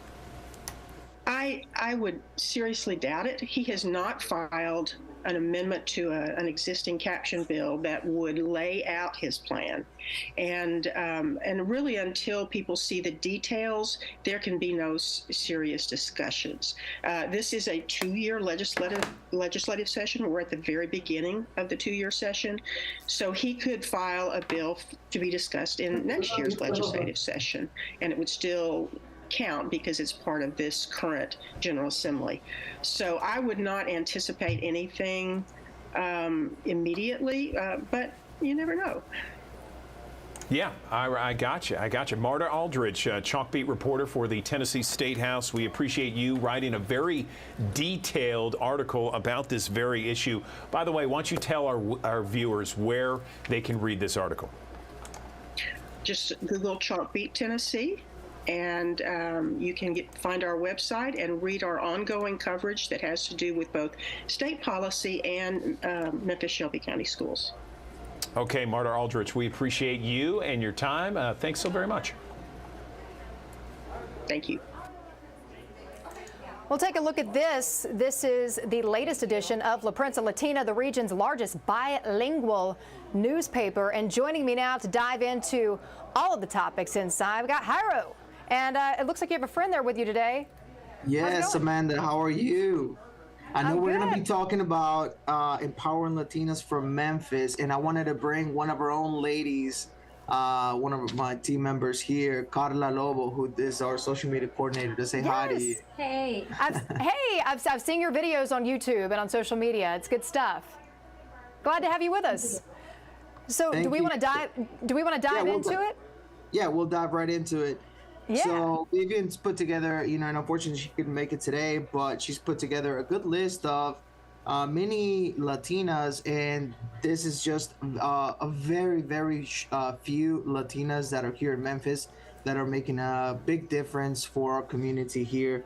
First off, we have Rosa Isela Garcia, who is an amazing painter and a violinist. I don't know how you say that, but also Maria del Rosario Charo Lagunes, who is from Veracruz, Mexico. She's also an artist, and also she's really, really good in making pastries. She's a pastry chef.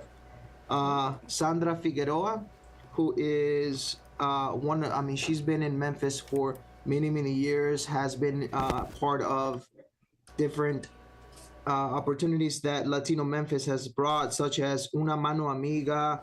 Also, she's a promoter for pre-Hispanic culture here in Memphis. Andrea Lopez Hayes, she is born in California, fluent. She actually was in our office, excellent person, and she's actually has volunteered in Latino Memphis as well, but she's also working in real estate, helping out with Latino community. We had an interview with her, but she's at Marks Bensford. She's a realtor there. And lastly, we have Hortensia Bastida, who is also, she has a catering service. And so all these ladies, not only are they entrepreneurs, they're artists, but they're also helping the community with, bringing culture, art, and job opportunities for our community. So we're proud of the Latinas. They're more than just mothers and ladies and that are in the community, but are also making a big difference here. Absolutely, and really cool stuff, and to hear about them locally, being local like that. Another thing I know y'all have in there is this Step Ahead Scholarship that's now open. What's that all about? Yeah, so the Step Ahead Scholarship is now open, and each year, Step Ahead's goal is to award at least $200,000 in scholarships to encourage young women to plan their lives and their future. Scholarship amounts are $2,000 per recipient, and awareness can receive up to 2 rounds of funding. To date, $1.5 million in scholarships has been awarded to over 300 women. Of course, the majority of the recipients attend local schools, including Baptist College of Health Sciences, Christian Brothers University, Concord Academy, Lamoille Owen College, Rhodes, Southwest, University of Memphis, and many, many more. And so, this is an excellent opportunity for the entire community to take advantage of this, and a step ahead, they, again, going back to empowering women, this is one of their missions too, to continue to empower women in their education. So the Step Ahead Scholarship is open to any woman between the ages of 18 to 35 and can be applied to any accredited post-secondary educational institution. Applicants must currently reside or have resided in Shelby County for at least 2 years. And of course, we have all these details in our own website at laprensalatina.com. You can read the e-edition on our website too, and find all the details for this scholarship and many, many more opportunities for our community here. And some good stuff too, with it being National Women's History Month. Yeah, two great so it kind of ties in. So yeah, it's perfect, Awesome. Well, Howard, we always enjoy having you on. It's nice to meet you too. I'm sorry, and yeah, we look forward to having you back on next time. Thank you, Amanda. We'll look forward to seeing you next time. And again, laprensalatina.com. You can follow Carla on everything that she does on our social media, and look forward to next time. Thank you so much. Absolutely, Carla. It's nice to meet you. You have a good one. All right. Thank you. See y'all. Bye-bye. So it is a First Alert Action Day, so we're taking a live look outside on our High 5 camera here in Midtown Memphis. Kind of gloomy out there. We're going to have meteorologist Spencer Denton hopping on here in the next 10 minutes or so to give you the latest breakdown on what we're dealing with, when all of this weather is going to move out of here, and what you can expect over the next 24 hours. Right now, though, I want to get to an interview by my colleague Andrew Douglas talking about checking trees in your area. If they're dead, you want to make sure to take them down, and we're letting you know how to figure that out. Okay, during the winter months, we have to worry about a lot of things. We have to worry about our pets, our plants, and our pipes, of course, during those freezing conditions. We also got to worry about those trees. Those trees out there. Are they dead? Is it just winter? Are the leaves going to come back in the spring? A lot of questions out there for some people who may or may not know what's exactly going on, and that's why we're bringing in our arborist, Nathan Baker from Jones Brothers Tree and Landscape. He's back on the digital desk with us this morning. Nathan, how are you? I'm good. How are you doing today? Doing well, thanks. So, a lot of times on my way home, I will see some of the trees that I guess are used for almost like a fence a little bit. You know, I guess they're of the pine tree variety, and a lot of them are dead. And I wonder, my wife and I were wondering, is it because they were planted during a certain time and we had that hard freeze right around Christmas time, that Christmas weekend? How do we know when it's dead or when it's just hibernating, for lack of a better term?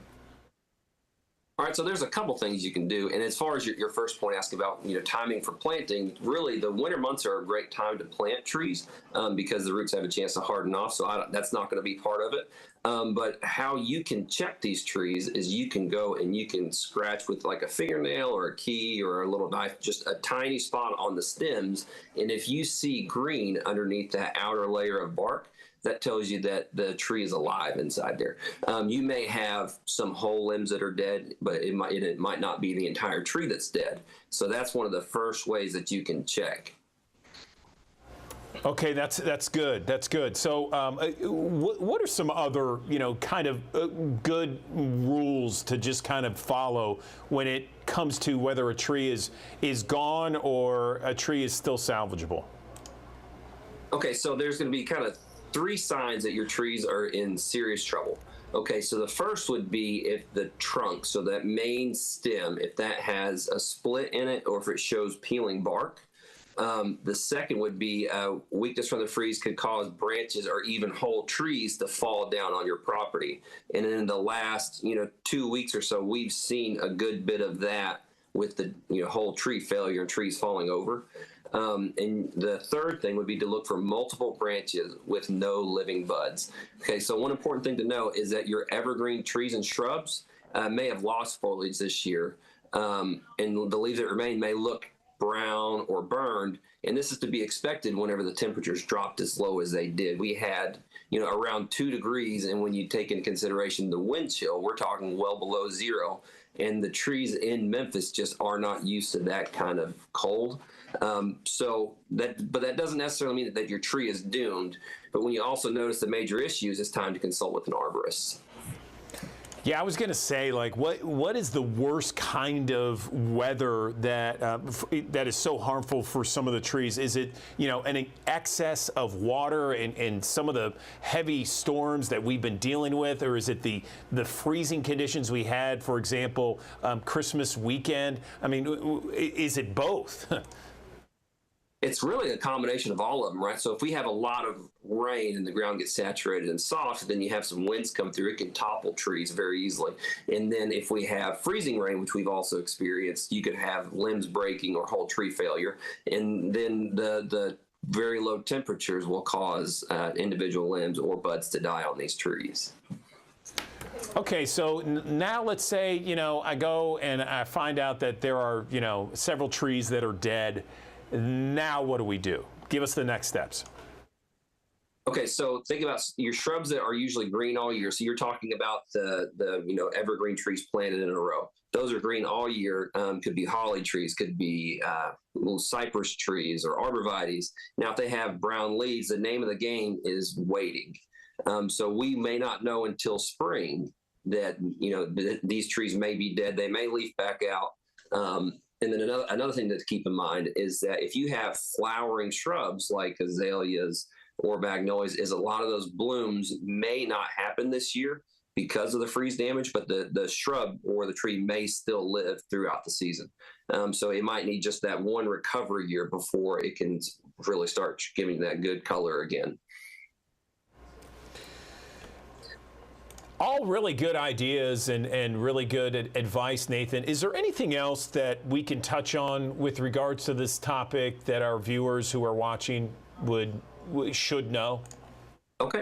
So there's some general kind of maintenance that you should keep in mind. I would look at mulching, right? So if you have properly mulched, so you want to get, a 2 to 3 inch layer of mulch around the tree, but you don't want it directly up against the trunk. You want to have about kind of 1 to 2 inch gap directly around the trunk of the tree.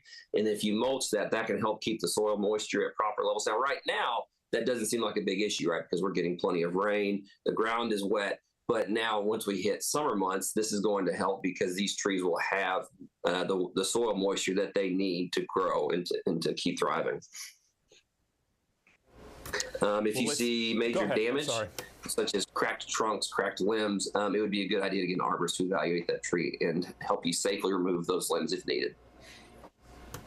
Okay. Well, listen, Nathan Baker, we really appreciate you, Jones Brothers Tree and Landscape Arborist. Thanks so much. Great insight this morning. We appreciate it.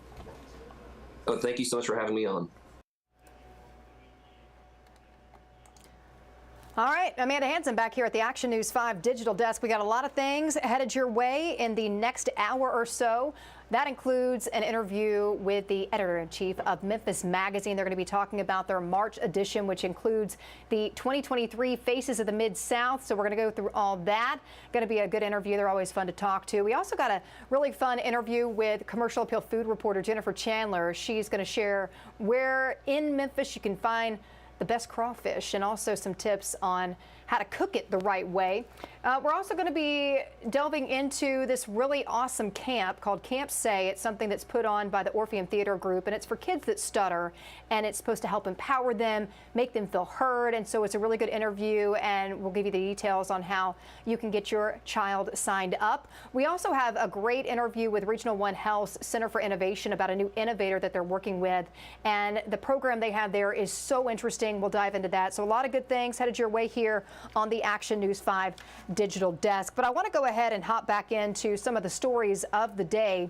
Shelby County's newest juvenile court judge is looking to modernize an old system failing children and their families. So here's what we know. Newly elected Shelby County juvenile court judge Tyreek Sugarman wants to create an opportunity courtroom, fast-tracking nonviolent offenders, kids 15 and under, through the system so they and their families get support services they need faster. The largest number of youth that we're seeing coming in this court are first-time offenders.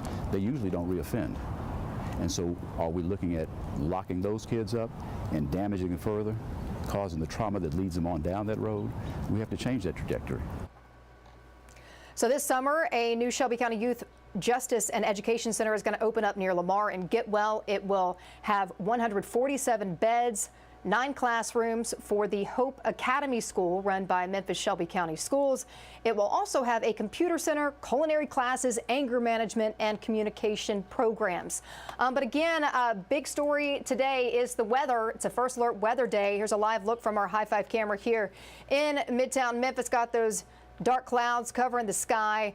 One thing that people have been contending with this morning, especially over in Crittenden County, we've gotten some pictures. One of our photographers, Parker Nelson, was in Marion, and look at this. You can see how high that water is in this skate park here. We heard that some areas of Marion, some neighborhoods got up to maybe 2 to 3 feet of water. So flooding, a big issue. We had rain the day before, more rain overnight, and so that's one thing we're contending with today. And we, of course, want to make sure that you're informed, you know what you can expect over the next couple of hours, and that's why we have meteorologist Spencer Denton joining us here on the Digital Desk. Spencer, how's it going? So far, we're tracking just a lot of wind out there, Amanda. The good news is that we're basically seeing the wind dying down in some areas, picking up in others, but no tornado threat. Tornado threat's all done. So we are finished with that, but we have this one batch of downpours that continues to pop up on Doppler radar right now. And it looks like that batch is moving through eastern Shelby County and pushing into parts of West Tennessee. The main threat, the main tornado threat, is with that line that just moved out of Corinth. They do have a tornado warning north and east of Tupelo right now, but for the most part, we're not concerned again with that severe threat. We're really just concerned with the wind. Check out these winds. These are sustained winds, 25 to 30 miles per hour right now across the Mid-South. And when you check out the gusts, the gusts are starting to pick up now. So we're seeing gusts in many areas over 40 miles per hour. I think the highest gust we've seen here at the station at Action News 5 on Union Avenue was around 45 here in the last 20 minutes or so. So definitely getting some big gusts. That big area of low pressure is moving across Arkansas right now. It's going to keep gusts over 40, maybe up to 50 or 60 miles per hour at times over the next few hours. They should start to go down, especially by 3, 4, 5 o'clock later this afternoon. So we're watching for that as we go into the late afternoon hours across the Mid-South. So the big story is going to be the wind the next several hours. Flood threat should go down, even though we've seen that flooding across much of the Mid-South at least especially in eastern Arkansas, the flood threat is not going to be as much of a factor now. It's going to change to pretty much a wind threat as we go into the next several hours. But we could see, again, power outages across the Mid-South, so we'll have to watch MLGW and also some of the other counties to see if we get that the power outages start inching up. And then, of course, we'll have to watch for any trees or power lines that may be impacted by these winds as well. This is pretty high wind. You know, we have a high wind warning in effect through this evening, and that's not very typical. Typically, we see those maybe once or twice every few years. So this is definitely one of those days where you just kind of want to stay weather alert for the higher wind gusts. Absolutely. And you were talking about those power outages and how you were expecting them to maybe tick up because we're seeing these strong winds that are coming through the area. We've been tracking it here at the digital desk, and they've actually gone up. I'm looking on my phone here, outages, 179 outages, about 15,000 people without power. So it was 2,700 people that were without power, maybe about 30 minutes ago, if that. So yeah, these strong winds, I think anytime you hear about strong winds here in the Memphis area, everybody just says, you know, I'm going to brace myself because my power is probably going to go out. So people need to make sure they have their cell phones charged and taking steps in case it does happen, right? Yeah, that's right. And, you know, that number is probably going to go up quite a bit over the next few hours, just because the winds, when you've got winds that are constantly hitting these areas with trees that are in ground that's already saturated, we're going to see more limbs go down, and that could cause more power outages. So, yeah, be alert of that and be prepared for it today. For sure. I know about a month ago, I think we had some storms that came through, and we have a huge 100-year-old oak tree in our backyard, and we had one of the giant branches come falling down, knock down part of our fence. So, you know, here in the area in Memphis, there's a lot of those trees, you know, and it seems like when we deal with weather, some might fall, branches fall, and it causes impacts, especially when it comes to the power. So as far as like rain and whatnot, is that pretty much moved out of here for now? I know you said we might have a little bit left. Yeah, the downpours are pretty much gone. We'll see this one little narrow band continue to push through, but other than that, it's going to move through West Tennessee and North Mississippi. But overall, the main threat for any heavy rain is really subsiding. So that is certainly some good news, because I know we have had the flood watch, and some areas have seen just a deluge of rain over the past couple of days. But we're seeing that end, and the wind gusts are going to be the big story for the next few hours. So we're watching it closely. Of course, Aaron, myself, Brittany, we're all in. They've been tracking it all morning on Action News 5 on television. We're posting weather updates. We've been posting updates on digital. So we're watching it closely. And if anybody has any storm reports to pass along, any wind reports or power outages, be sure and let us know. You can find us on social media, of course, on Facebook, Twitter, and on Instagram. Yeah, I was wondering what kind of reports you got. I know a lot of times y'all will get an influx of messages, pictures, things like that. I know over in Marion, I pulled out that picture before we came to you, the flooding that they're seeing there. This looks like a skate park. But any other areas that you've heard that they're dealing with maybe some flooding like this? Arkansas seems like they're dealing with a lot of it, especially even further into northeast Arkansas, Sharp County, Hardy, Arkansas. I heard that they had a lot of roads that were flooded. Anything else you've been hearing? No, I haven't seen any other reports of any major flooding. I've seen a few of those other pictures from neighborhoods in Marion, Arkansas. And then, of course, like you said, further west, they really got hammered by a lot of rain overnight out there. But as that line moved through, it didn't train as much in parts of North Mississippi and West Tennessee. So we haven't seen as much flooding in some of those areas. And it's become more of a narrow band now. So thankfully, I don't think we're going to see pictures like that for the rest of the morning. We're just going to have to deal with this kind of annoying wind for sure across parts of the Mid-South. Well, at least the rain's out of here, because that flooding can be a headache for people, especially if you're having to get out and drive in it. And I know we showed this earlier, but this sinkhole, like, this is wild stuff over in Tipton County. Yeah, and you know, those sinkholes, they can occur because the ground is so saturated and you have loose ground or loose earth below the pavement, and a lot of times they're near rivers as well. So if you have underground streams or whatnot, they can actually help to kind of dig out holes beneath the earth, and then everything just sinks into that hole. So we don't see those too often here, or as often as you would maybe say in Florida. They have sinkholes all the time in Florida. So yeah, that's pretty amazing when you see that kind of thing, and those take a while to repair too. So that can be a big issue for folks that live in that area. Oh, I was thinking the same thing. This is Mount Lebanon Road near Millstone Mount Road in Tipton County. If people are wondering, it is closed, by the way. I mean, there's no driving across this. And, I mean, it's wild to see how the middle of it, it's, you know, there's the hole in the middle of the road and it's cracked and it looks like something took a bite out of both sides of it. It's just wild to see. When I saw it this morning, I was like, holy cow.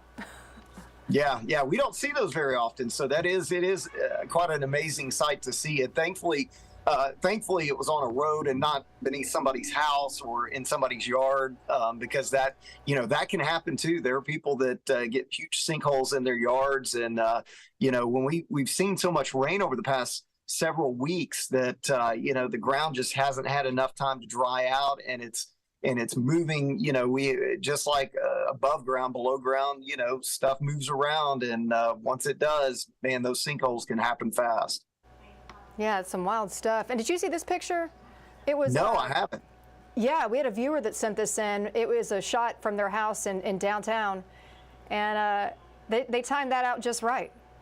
Yeah, that's I saw some pretty impressive flashes over the past couple of days myself, just driving home from work. And again, this looks like cloud to cloud lightning. So, but a lot of lightning strikes with some of these storms, especially as we were at Wednesday night into early Thursday morning. I haven't seen as much lightning with this activity, that's moving through right at the moment. But again, these storms can be quite electric, especially with these strong low pressure systems. But impressive shot for sure. Oh yeah. Well, before we let you go, do you mind doing kind of a quick recap for people that maybe hopped on this live stream a little late? Yeah, sure. And I'm gonna put this and replay this over just to show you the radar. This is the radar real quick. And again, heavy downpours moving through portions of Tipton County. This is also into portions of Lauderdale County, and then stretching down into Marshall County in North Mississippi. Again, none of this severe, nothing severe across the area. I think we're done with the severe threat for the most part, but the wind, especially within these downpours, the wind is going to ramp up. And that's what we saw here. When that heavy downpour came through, that's when our gusts were the highest. So there's not much back to the west. So the good news is we're not going to deal again with any rain, but the gusts are high. Look at the actual winds. These are sustained winds at 25 to 30 miles per hour. And then you factor in the gusts, and we're seeing those easily eclipse 40 miles per hour. Down toward Oxford, where you see that darker purple, that's where we're seeing some of those gusts that may be hitting 50 miles per hour or higher. So again, this afternoon, the winds are going to stay up there through about 2, 3, 4 o'clock. So even as you're picking your kids up from school, maybe getting off work early for the weekend, it's going to be pretty windy. The good news is the gusts by 5, 6 o'clock, the gusts will definitely go down to around 15 to 20, be more manageable. But until then, especially when you see these on and continuous gusts of 40 miles per hour plus, that's kind of what weakens the trees and brings some of those limbs down. So just be aware of that over the next several hours, at least through 3 o'clock this afternoon. See, that's what I was dreading the most, is my ride home from work and having to deal with the wind pushing on my car, because you can feel it when you're driving down the road. Mm-hmm. Absolutely. And a lot of high profile vehicles, we saw last week, I think a semi turned over in eastern Arkansas on I-55. So that can happen with these type of gusts when you get up to 50, 60 miles per hour. So you may want to have both hands on the wheel and just take it easy out there as you're driving around and heading out and about. For sure. Hey, well, Spencer, I appreciate you. I know you've been busy this morning, so thanks for taking some time to hop here on the digital desk. Absolutely. All right. See ya. See ya. So here is a look at some storm damage coming out of Texas. Now, this was the same storm that we saw here in our area a little bit earlier before it came into our area. And you could see they had some strong winds. They had some tornado issues. And you see the damage left behind, all kinds of stuff getting blown around inside this house. The roof's ripped off, trees down. And so it was a big mess for people in that area. And I'm working right now. I want to get the MLGW outage map pulled up for you, because we were talking about how we were expecting those outages to go up even more. And in the past 30 minutes, they've definitely gone up a lot. So you can see here, even since we gave the update when we were talking with Spencer, 185 outages affecting just over 20,000 customers. And this is something, like Spencer mentioned, we're going to expect this to go up even more. So areas in red, parts of Arlington, parts of Bartlett, and several other areas around the city dealing with outages. So try to have your phones charged, batteries in the flashlights, candles out and ready, because anytime we see winds this strong, power outages are likely to follow behind. So keep that in mind as we go through the next couple of hours, since these winds aren't expected to die down until around 3 or 4 o'clock this afternoon. Good morning, everyone. Andrew Douglas in the Action News 5 digital desk. I want to tell you about Camp Say. It is a free 2-day performing arts camp for young people who stutter. It is a place where every young person is celebrated for who they are and given as much time as they need to express themselves fully. And these are some of the pictures from the camp in years past. I want to bring in Jennifer McGrath, Vice President of Education and Community Engagement at the Orpheum Theater Group, to talk more about Camp Say. Jennifer, good morning. How are you? Good morning. I'm doing very well, thanks. Happy to be here. I'm glad you're with us. So tell us about Camp Say. Well, like you said, Camp Say is a program that we've been running here in Memphis since 2018 at the Orpheum, and we work in partnership with an organization called SAY, the Stuttering Association for the Young, based out of New York City.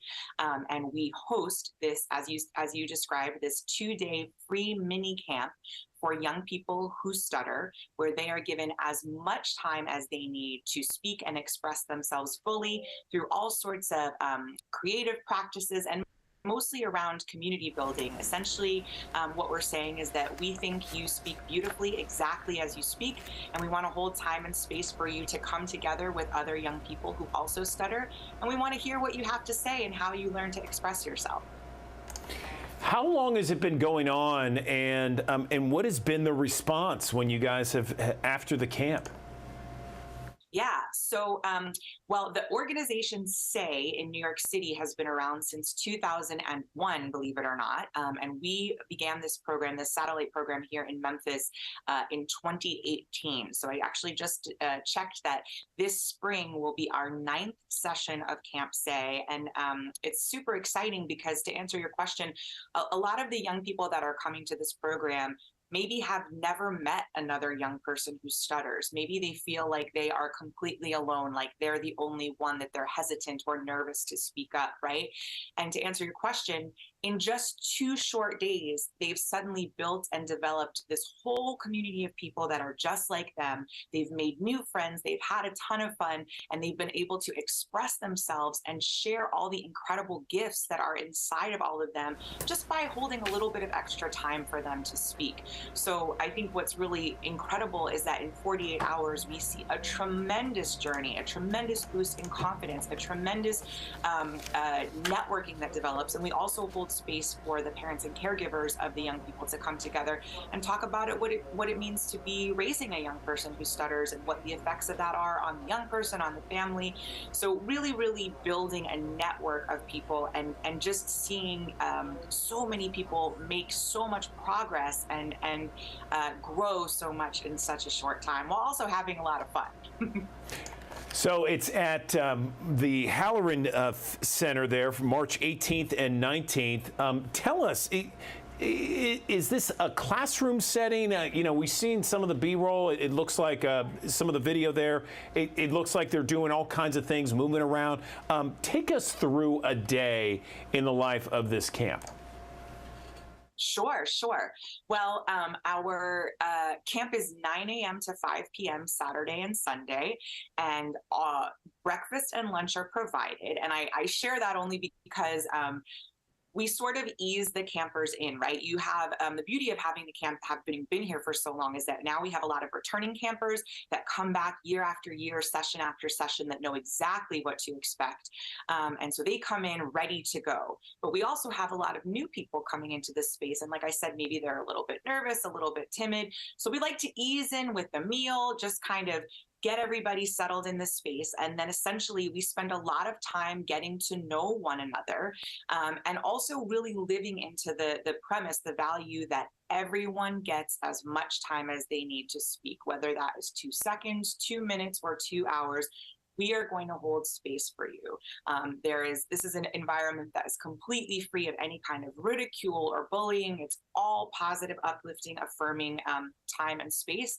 And so we really just spend a lot of time getting to know one another so that the young people can learn about other people who stutter, and also just helping them to feel comfortable speaking with their stutter. We play a lot of fun games, which is always a really great time. We have amazing food at lunch, and then we spend the afternoons primarily creating things. And we believe that the young people should get to create whatever they want. So they're writing poems, they're creating dances, some of them write songs, they do animation and drawing, they're creating skits and scenes, you name it, creative writing, drawing, you name it. They are developing creative means to express their thoughts and ideas. Then on the second day, we do a little bit more team building, a little bit more games and fun, and of course those delicious meals. And then we invite anyone who wishes to share some of the creative things that they've made for their friends and family. So any parents, caregivers, etc., that want to come and observe. Nobody is forced to share anything because, of course, we know that's a pretty big ask, right, to get up on stage and share something that you've created. But I'm also really proud to say that almost every single time we've got almost every young person up there sharing a little bit about what they made and letting their voice be heard. And that's exactly what we're trying to do, is make space for that. So, and it's important to mention that this is a free camp for anyone. And I'm curious, do people come back every year? Do you see some of the same people? And how many people do we see? And what are the ages that we typically see at this camp? Absolutely. So Camp Say serves young people who stutter ages 8 to 18. It is completely free.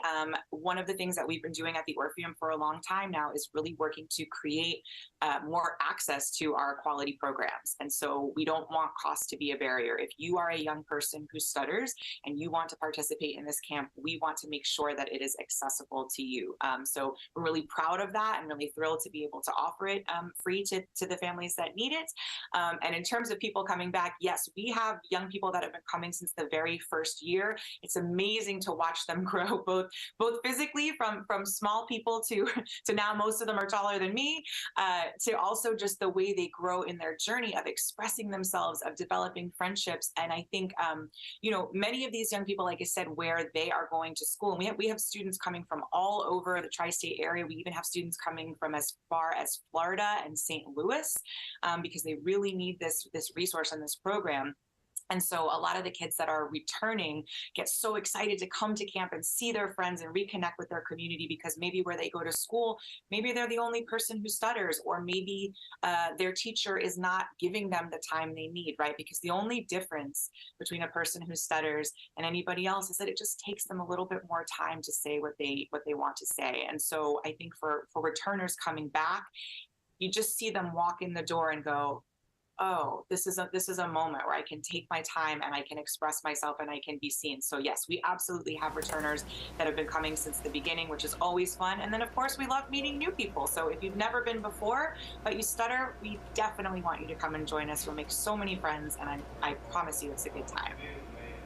Okay, so let's talk about how people can sign up, what they need to do, and how many people do you typically have every year?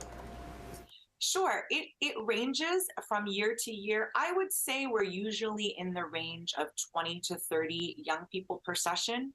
We do try to find that balance of making sure that anybody that wants to be a part of the program can be a part of it, but also making sure that there's a high camper to staff ratio, right? So that everyone can get the attention that they need and deserve while they're at camp, and really connect with other young people. So we're usually in the 20 to 30 people range, again, ages 8 to 18.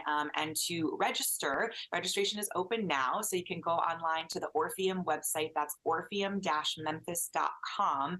And you can click on the Learn and Engage tab, and it'll direct you right there to Camp Say across the USA Memphis. There's a register button. You just have to answer a couple of questions, fill out some information.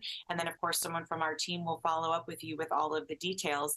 Registration, like I said, is open now and closes on March 10th so that we have time to turn around and prepare for the camp, which is actually the following weekend. So if you or a young person you know, we also reach out a lot to teachers, educators, speech language pathologists, right? If you know someone who stutters that can benefit from this program, please send them our way. We'd really love to have them at Camp Say. All right, Jennifer McGrath, the Vice President of Education Community Engagement for the Orpheum Theater Group. Appreciate all that you guys do, certainly, and this camp sounds absolutely fantastic, and appreciate you letting us know about it and getting the word out there for everybody. Thanks very much. Thank you so much. Good morning. I'm Amanda Hansen here at the Action News 5 digital desk, and I want to tell you about a new thought-provoking campaign that is highlighting the unique stories of people with multiple myeloma, a currently incurable type of blood cancer with over 34,000 new cases estimated to be diagnosed in the United States in 2023. Told True is a campaign that features people with multiple myeloma along with artists who are bringing their stories to life through spoken and visual art, helping those feeling the impact. They're feeling heard. They are also feeling connected and empowered against this disease. And so joining me now to talk more about all of this is Oya, an advocate for health equity in the Black community. He was diagnosed with multiple myeloma in 2017. He joins us now along with spoken word artist Jay to talk about taking part in Told True and how the multiple myeloma community can participate, come together, feel heard. And I'm so glad to have both of you joining us this morning. How are you doing? We're doing good. Fantastic. It's great to be here. And I think it's great that we're opening the dialogue and talking about this. So let's just start by talking about what myeloma is and how you were both diagnosed, or how you were diagnosed. I'm sorry, Oya. No worries. Well, multiple myeloma is a cancer of the plasma cells in the bone marrow that is currently incurable. And I was, as you stated earlier, I was diagnosed in 2017, the day after Christmas. What a Christmas present. But prior to that, I was very sick for a few years, and I was just trying to figure out what was going on with me. I went to all kinds of doctors and seen every ologist you could think of, and nobody could come up with what was really wrong with me. So I wound up being in a situation where I went to my insurance company, and they sent their folks out to do some testing, and that's when they discovered the abnormal protein in my system, and that led to my diagnosis. Wow, what a story. And like you said, the day after Christmas, I can't even imagine emotionally what that was like. And then going through that whole process of not knowing what's going on and finally figuring it out. How has it been for you? And I do want to hear more about the Told True campaign, because I think this is probably something that's so helpful for people that are dealing with this. So let's just talk about, just the emotions that you've gone through, how you've got involved, and why you got involved with this campaign. Sure. Through the process in this journey, it has been challenging, emotionally, physically, and mentally, spiritually. I pressed on through, going through support groups and then becoming heavily involved in being an advocate for this disease. And I got involved with the Multiple Myeloma Told True campaign because it just felt right. It felt right for a multitude of different reasons, but more importantly, the focus that they have pairing us up with artists like Jay to tell our story and hopefully get folks inspired. But it's all about keeping on and having hope, and that's what's helped me through this journey. A lot of laughing and a lot of smiling. And Jay, I want to talk with you now because obviously Oya's story inspired you, and you created a spoken word poem about his journey. So let's just talk about, what this was like for you to be involved. Yes, no, Oya's story is incredibly inspirational, and his voice is powerful all on its own. So really, when we met, I was inspired by the way that he used such poetic and beautiful language, to describe to me what he was going through. And when we met, he talked to me about just how he started living, moment to moment and appreciating the small moments in his life. And so that's ultimately what became kind of the refrain of the poem that I ended up writing, is just talking about those moments, the moments that he got to spend time with his children, work on his music and the things that he likes. And he also spoke to me about, his struggles, feeling seen and heard and understood, and getting his diagnosis, as a Black man. And that really resonated with me as something very important to talk about, to spread awareness of. And so it was a very seamless partnership, I would say. And I think we produced a great story working with this partnership, with Pfizer and everything.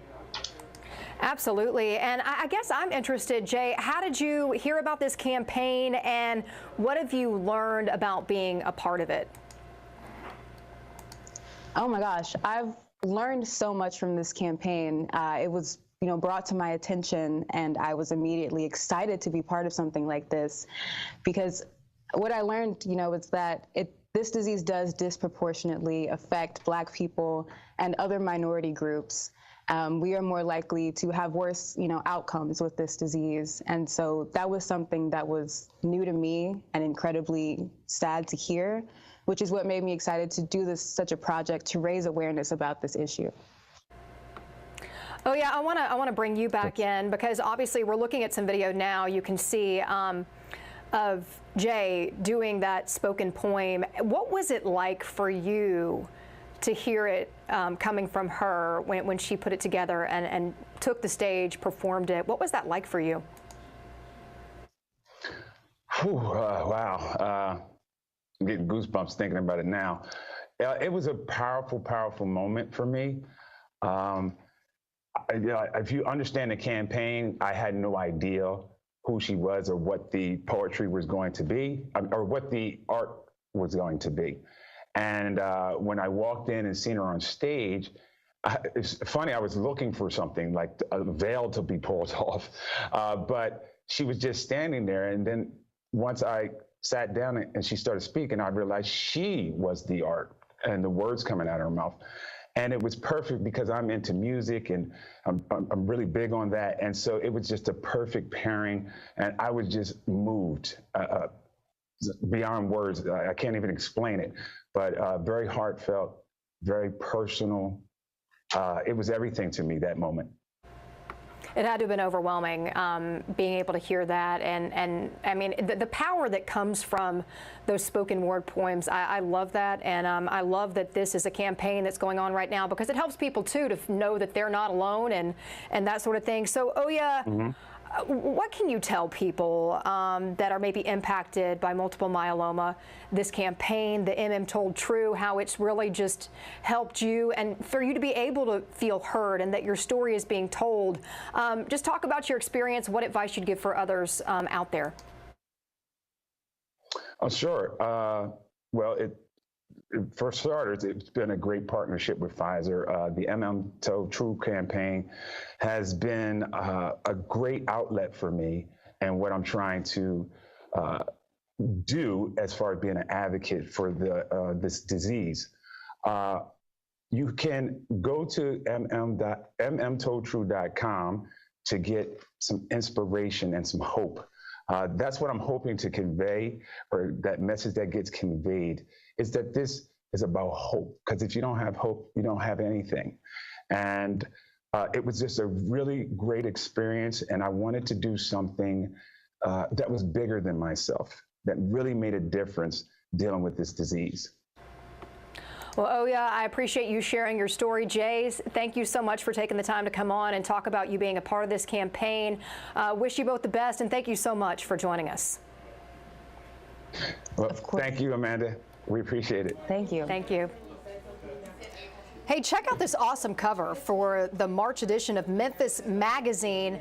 We're about to dive into all of this, and we have two special guests joining us today. We have Chris McCoy, who wrote and put together this cover story. We also have Anna Traverse joining us on the digital desk to talk more about the issue as a whole. Anna, I want to talk with you first. How are you doing this morning? you. I'm glad that it's no longer pouring sheets of water down on top of me. Right, it's just been a nasty morning. We've been getting pictures of just flooding, and then the wind is insane, and it's supposed to continue to be insane. The wind is insane. I had a very close call on my drive down to work this morning. They have some temporary fencing up downtown, and I guess it wasn't properly weighted down. So the wind hit it, and this whole section of temporary fencing came flying at my car. Luckily, I have quick reflexes, so I was able to swerve, and I missed it by like this much. That's terrifying. So I'm awake. Yeah, that woke you up if you weren't already awake. But yeah, oh my gosh, that is insane. You know, we're in Midtown, obviously, our station. So like, I always get nervous driving down East Parkway, because of all the trees. I'm always scared that like tree branches are going to come crashing on my car. So yeah, I always get nervous when we hear about this kind of wind, and they said it could get as strong as 60 miles per hour, those wind gusts. So I'm like, oh, I'm not about it. But stay safe. Absolutely, no, for sure. But I want to dive in and talk about this month's edition of Memphis Magazine. I know from looking at it, it is the 2023 Faces of the Mid-South that y'all are kind of showcasing in this one, right? Yeah. So this is our annual Faces issue. Faces is, for those who aren't familiar, a series of spotlights on local businesses. They are ads, if that's not immediately clear. I feel like we do such a tasteful job of presenting them that sometimes that's not immediately clear. But these are businesses that we've been working with for a long time, and of course we do think the absolute world of them. And that's actually also what helps make it possible for the March issue to be one of our thickest of the year, is the partnerships that we have with these local businesses who are spotlighted in the Faces promotions.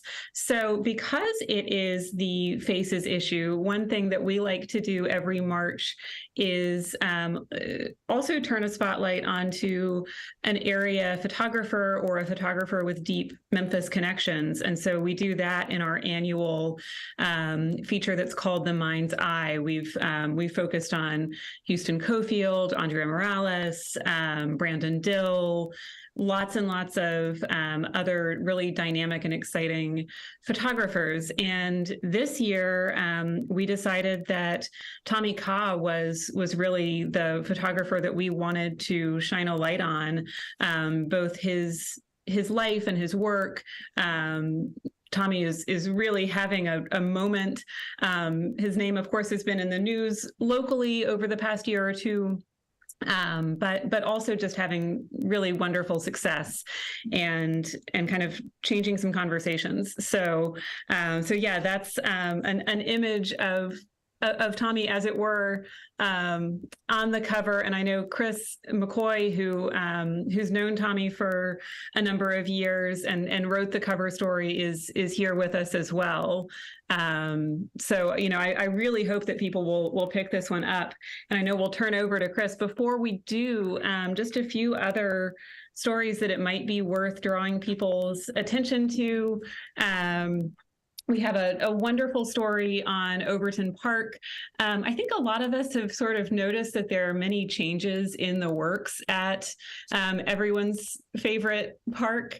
And we wanted to figure out what's going on with all of those different transitions. So we asked Toby Sells to talk to some of the stakeholders about, what's leaving, what's coming, what people can expect, what the history is. So it's sort of a walk in the park. We also have a great story on the artist Gene Siegel, who has a show up at the Dixon. A story about the guitarist Jeff Beck and his connections to Memphis, and just several other really, really wonderful pieces in this issue. So I think it's really worth taking a look at start to finish.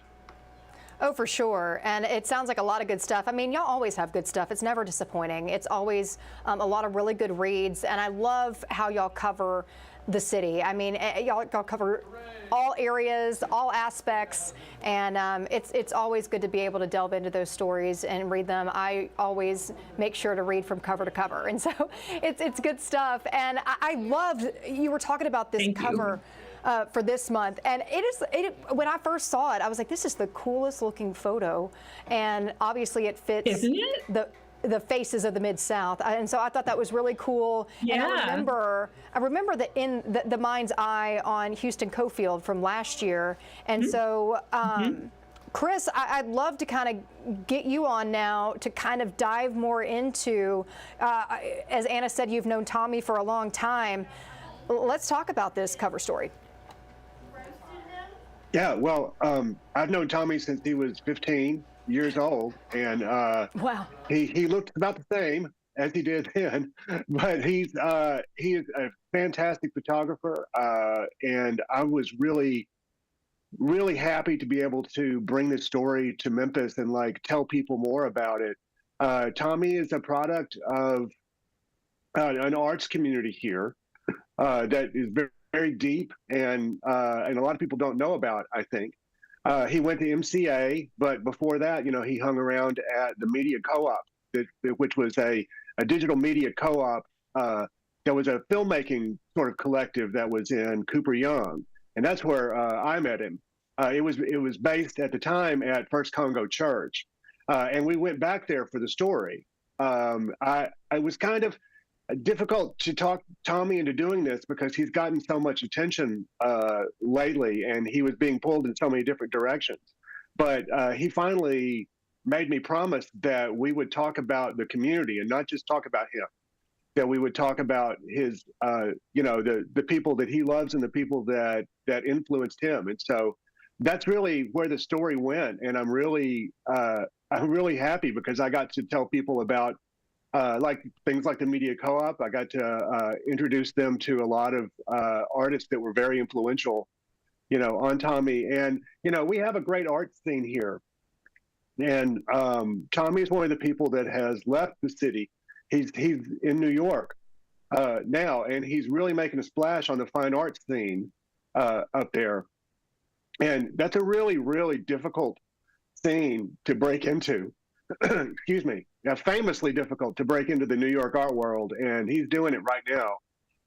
But I got to stretch out and talk about him for a long time, but I want people to really take a good look at the photographs. We were able to, especially in the physical magazine, we were able to print them really big.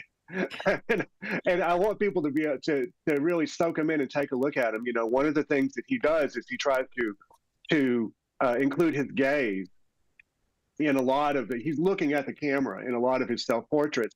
And he also, does cardboard cutouts and masks. And I think you can see, I have one of his masks right here behind him. So he's actually, he's here with us. In a weird way. I love that. And really this the eye, that picture there, it really took me back when I first saw it. And then I just kept flipping the page and being impressed. Really, his eye for art is really unique. And you can't help but want to just kind of look at it. Well, you got. I recommend everybody go to the Brooks. He has an installation in the Brooks Museum that's on the rotunda of the Brooks Museum that's called Eyes Another, and it is a photo montage of photographs of sunsets that create an eye that's looking back at you from the rotunda. And he has a little like grassy place where you can lay down and look up, and it's a spectacular piece. And also he has. It's called The Ecstasy of Influence that's over at Rhodes College right now. That some of his pieces and some of the people who influenced him as well, which is just a spectacular show. So, there's two great reasons to get out and see art in your community, Oh, for sure. And I grew up taking art classes through school. My mom was into art. My brother, I wish I was as incredible of an artist as my brother. He is incredible. And, but yeah, I've always loved to work with color and things like that. So I love this. Like, this was something that was right up my alley. And like you were talking about the New York art scene, and he's getting that kind of attention. And so it's great to see local artists in Memphis and what they're doing. Yeah, like I said, people need to know about this art scene here, and it's taken a big blow since MCA closed a few years ago. I mean, that was always bringing new blood in, but we have a really deep and art scene that goes back a long way. And there's lots of great artists, and like I said, I can't recommend the Brooks installation enough. It's right there in the door as you go in. It's in the rotunda, and it's just spectacular. And he insists that you lay down to look up into it to really get the full effect, and it's quite stunning. I'm gonna have to go check that out, and I will do exactly what he said. I will go in, I will lay down, and just take it all in. And yeah, it's good stuff. And I love that you've known him since he was 15, and y'all went back to the co-op to do this interview. And I love it. I love it. It's a great piece too for people that want to snag a copy. We went to the co-op. We went back to the First Congo Church. We went to Crazy Noodle in Midtown, which is a great Asian restaurant. Highly recommended. Right around the corner from you, the WM. So if you've never eaten there, I highly recommend that too. Yeah, I'll check it out. But it was, but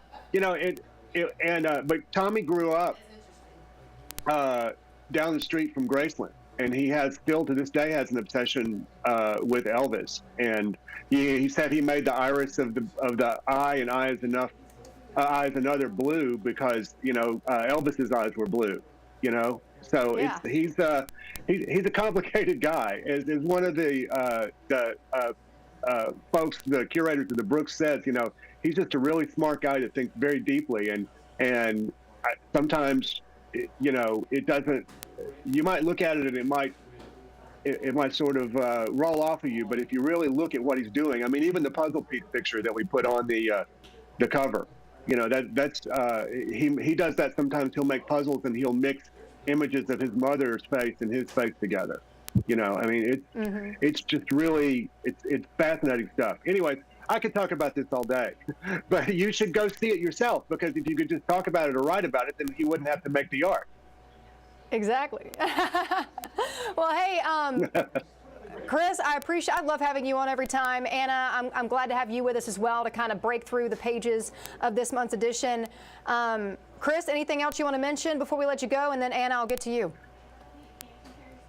Hey, I am also glad that we were able to take so much space. This cover story about Tommy Kai is 10 pages long, and just to be able to go that in depth into a subject and to get the freedom that Anna gave us to do this. Tommy said he didn't want to just do something that we always, just the regular profile piece. He wanted to do something bigger and weirder. And I said, I'm your guy. You want big and weird? That's me. So please, we're very proud of how this came out, and we're very proud of Tommy. And the other thing we talk about actually is his book. That's where the mask here comes from. It's just out from Aperture Publishing, which is a very prestigious photo press. And you can look on Aperture website and check it out. It's amazing. It not just has his photographs in it, but it has photographs of his mother. His mother and aunt and grandmother were refugees here that came here after the Vietnam War. Oh, wow. And he also includes like his pictures and then some of the images of his mother when she was young that influenced him, growing up. And he presents some of those as art. And then he also has a lot of pictures that he takes with her as a subject as well. And it's just fascinating stuff. Really. Good deal. Well, hey, and he's a great representative not only of Memphis but also of our Asian American community, which we have a large Asian American community here that people don't. I think a lot of people don't talk about that or don't notice it, but there are a lot of he's a representative of a lot of people who live here in the Mid-South that don't get a lot of recognition. normally. For sure, for sure. Well, hey, Chris, Anna, I appreciate having y'all on. We need to wrap things up here, but we'll see you next time, all right? Thank you. Well, let's take a live look right now at our high five camera here in Midtown Memphis. It is a glorious thing. We are seeing the sun. The sun's peeking out. I can see it from outside the window here at 1960 Union Avenue, but I also see the tree limbs blowing in the wind. That wind, you can see it from the camera as well. That wind's going to be something we're going to be dealing with for the next couple of hours up until around 3, 4 o'clock. That's what Spencer told me just a second ago when we had him on the digital desk. So let's go ahead and get a breakdown of what you need to know, though, from meteorologist Brittany Bryant. Hey, good morning. Today's a first alert weather day, at least for your early morning hours, because we're tracking that threat for severe weather. We have a high risk for heavy rain to result in flash flooding. Also, damaging wind gusts will be possible even after the rain stops. We'll still have strong winds on the backside of a low pressure system. Unlikely for you to see hail. I can't completely rule out some small hail and a few storms. There's a low tornado threat. We're still monitoring that potential, which is why some areas are still included in a tornado watch. That means tornadoes are possible. No warnings. Once you get that tornado warning, that's when you go into your safe place. But we have that until 8 a.m. for a few counties in eastern Arkansas. Shelby County, 1 p.m. would be the time frame for areas like Hardeman, McNary, Alcorn, and Tippah. I'll be honest with you, it looks like rain's going to completely end around 10 or 11 a.m. So I think it's unlikely that we'll still see that continue through 1 o'clock. It'll likely expire well before that. But just wanted to let you know what the Storm Prediction Center has for that watch right now. So we'll keep that chance for storms in the forecast through at least 8:30, 9 a.m. in Shelby County. This is 8:30 here on First Alert Futurecast. Heavy rain and a few strong storms by that point, working its way through Ripley and possibly going into Ashland, Corinth, Selmer. You'll see that threat for severe thunderstorms until around 9 or 10 a.m. This is 9:30 here. After the morning, no longer seeing that threat for severe weather. So we'll probably end up expiring that First Alert weather day at some point this afternoon. This is noon today. Rain's gone. You may still have some clouds, and I can't completely rule out a stray shower late afternoon, early evening, but most of us stay dry the rest of the day. So like I said, that system pushes out. And then you see those winds kicking up with that low pressure system. Those wind gusts around 9:30 this morning could be 50 miles per hour in Memphis and Marks, about 40 to 50 miles per hour as we go through the early afternoon. Noon today is when I believe those winds will be strongest, especially over towards Bolivar, Brownsville, Dyersburg, Blytheville, Ripley, Tennessee, as well as spots like Covington. You could have 50 to 60 mile per hour winds. And even in Shelby County, we'll still have those strong winds in place as we go through this afternoon. We have a high wind warning in effect through 6 o'clock tonight. At that point, winds will finally start dying down. So we'll end up having about a quarter to a half inch added on to the rain we've already had. We got about 2 inches of rain almost in areas in eastern Arkansas last night into early this morning. And just for the month of March, which this is March 3rd, so over the past few days, we've had about 2 inches of rain in Memphis. And again, we're going to add on to that this morning with all that heavy rain. The highest temperatures we'll have all day are occurring this morning as that cold front works its way through.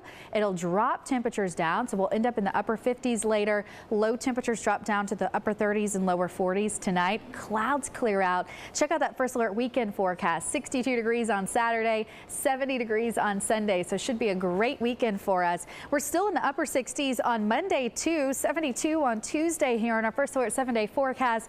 Rain moves back in late Tuesday into Wednesday, and that cold front will drop those highs back down to the 50s at the end of next week. And a live look right now from our high five camera again in Midtown Memphis. I'm so glad to finally be seeing that peak of sunshine, those blue skies, the clouds still moving through, but that wind, like Brittany mentioned, is going to be an issue up until around 6 o'clock tonight at the latest. And one thing that we've been tracking here at the digital desk is power outages. And we just got notification from South Haven Police that they have a blown transformer. So traffic lights are out in several locations. I-55 at State Line Road and Northwest Drive, Goodman Road, at Elmore, Greenbrook at Roscoe Road, and Airways Boulevard and Physicians Lane. So make sure that if you're planning to go through these areas, that you're aware that those lights are out, and you're going to have to navigate that as if it were a four-way stop. So outages, a big problem, and that's why we're taking a look at our MLGW outage map. These have gone up pretty significantly from early this morning. It's already gone up over 4,000 customers affected since over the past 20 minutes. So 285 outages, over 24,000 customers impacted, and you can see that this is all over the Memphis area. The areas in red seeing the most impact, where there's more than 1,000 outages, 1,000 not outages, but 1,000 customers that are being impacted by this. So this is something we're going to keep watching here at the Digital Desk, and I only expect those numbers to increase as we continue throughout the day. Good morning. I'm Amanda Hansen here at the Action News 5 Digital Desk, and we're going to talk about a very serious topic that some might call an epidemic here in the United States, and that's obesity. And of course, it can lead to several different types of health risks. And so joining me now to help talk more about this is Dr. Lee Daigle, bariatric physician with Methodist Medical Group Weight Management and Wellness Center. Dr. Daigle, good morning. How you doing? Good morning. I'm good. How are you? Glad to have you on. Doing well, except for the rain that we're dealing with today. But all in all, not too bad. Of course, we were talking about obesity. It just continues to be an epidemic here in the U.S. It's a problem that a lot of people struggle with. In fact, I was looking at some numbers, and nearly 40% of our population is considered obese, which I think is pretty alarming, wouldn't you say? Yeah, very much so. And that number is expected to increase to about 50% by 2030, which is in 7 years, which is even more alarming. Wow. What could you say? I mean, obviously it's a problem, and you saying that this is going to grow even more. It's expected to grow even more. What is it that you feel is contributing to that here in the U.S. specifically? It's multifactorial. It's not very simple. Of course, diet and lifestyle activity, people know about, those do contribute. But it also involves genetics, medical conditions, mental health, our sleep patterns. There are a lot of things that have changed over the last several decades that have contributed to this. Our food system, access to different types of food and healthy food, they tend to be more expensive. And so there are a lot of things that contribute to where we are numbers-wise and where we are headed. And obviously that has a lot of health impacts. Can we talk about some of the things that, when you are obese, there are several things that can come of that. I know my dad, he was borderline diabetic, didn't heed the warning of trying to lose some weight, and of course he ended up with diabetes, but there are several other health factors that can come into play when you're dealing with something like this. Yeah, absolutely. So as you mentioned, there are metabolic consequences as example is diabetes. There are over 200 medical conditions that are either caused by or worsened by obesity, which is staggering. Several different types of cancers, including female cancers like breast cancer. Of course, heart disease we know about, sleep apnea, lung conditions.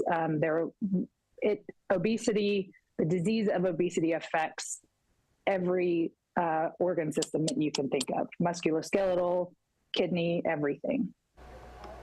And one thing that I think is interesting, there's a lot of shows out there like 1,000 Pound Friends and things like that, where these individuals, they realize they have these health problems. They are like, this is going to kill me if I don't do something. And they go get that surgery, and you immediately see the impact, not only in their health, but their overall self-worth and the way that they feel about themselves. For maybe those people that struggle to shed that weight, where they're just saying, I feel like I'm doing what I can. Do you have any kind of tips or strategies or things that maybe could help them out? Yeah, so obviously increasing your activity helps, and that can be in small steps. It doesn't have to be huge chunks of time if you're limited in time. It doesn't have to be super strenuous if you have physical limitations to your activity. It can be simple, using the stairs, parking farther away when you go to the store, walking around the store several times while you're shopping. So it can be really simple increases in activity. Limiting processed foods also helps, increasing your fruits and vegetables, eating them as naturally as you can get them. Those are all things that can help and can improve your health and your weight. Discussing your weight with your physician also can be helpful. There are some medications that cause weight gain and contribute to weight gain, and so that can be adjusting those medications and switching to other ones can be helpful. And, I know you were talking about increasing your activity. It seems like in the world today, especially after the pandemic, people don't necessarily have to leave their home anymore. A lot of people work from home now. A lot of people can even get their groceries delivered to their home. Do you think that's something else that maybe is contributing to this? And even what you said, the idea that maybe the percentage of people that are obese in the United States is going to go up even more, right? Absolutely. Yeah. We've seen a big rise in obesity numbers since COVID. Because of everything that you mentioned. Everything can be ordered online, delivered to your house. People are working from home. And some of the people working from home may not go back into work. They're realizing, a lot of companies are realizing that they can be just as effective with remote access to their employees.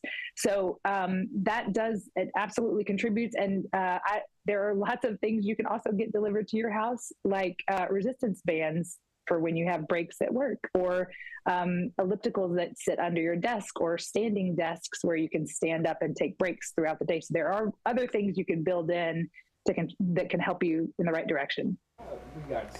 And like you said, it can just be some easy steps and easy things that you can incorporate in your day-to-day. And it's not necessarily like, a lot of people I think go in and they're like, I have to change my entire life and I'm going to restrict and I'm only going to eat these foods. And then they feel like it's just too much to manage. But like you said, there could just be simple things that people just start with one thing. I'm going to get up and I'm going to walk around the block once a day, and then eventually building in more things that maybe you want to implement. Is that some advice that you think would maybe, do you think that's what people struggle with a lot of times when it comes to thinking about losing weight, is they just get overwhelmed by it all?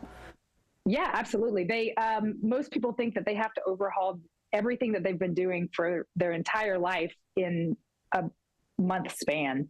The best thing to do would be to make small, healthy changes that you can maintain. So really, lifestyle changes are more important than diet, and something that's more profound that won't be able to be maintained. And with the patients that you see, do you feel like sometimes it's not, a lot of times there's a lot of mental aspects that go with weight management and lifestyle changes. Is that a big part of it too, would you say? Yeah, it is. When you're physically unable to do the things that bring you joy that you want to do, that impacts your mental health, it impacts your mood, it impacts your interpersonal relationships. And so as the weight comes down, all of those things get better and you feel like you can better live your life and have a better quality of life. For sure. Well, Dr. Daigle, this has been insightful. I've enjoyed talking to you. Is there anything that you feel like we missed that you want to make sure that we hit on for our viewers out there?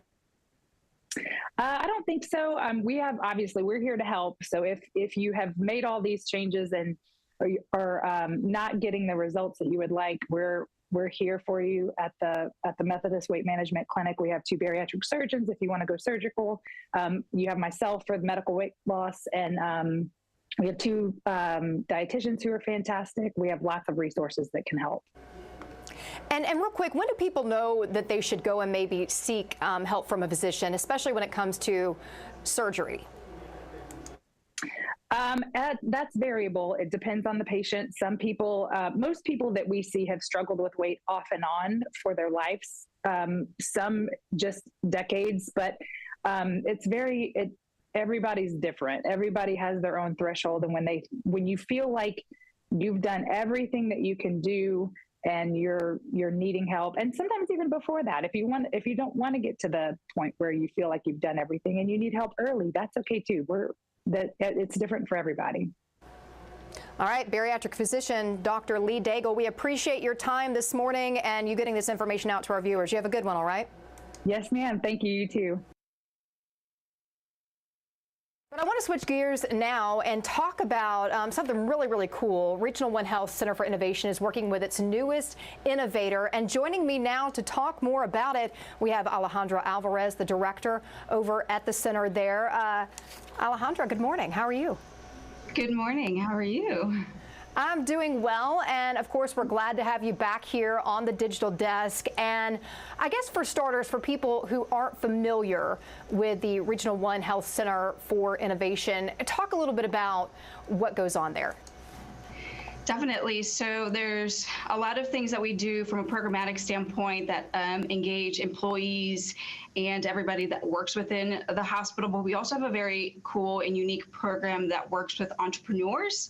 It's called the Healthcare Startup Access Incubator. And so it's a program designed to bring startups, innovators into the system and give them access so that they can validate whether their product or service has clinical or business validation. And that is extremely important for somebody that's a startup because it essentially de-risks their product and service so that when they do enter the marketplace, they have a higher chance of success and maintaining that success.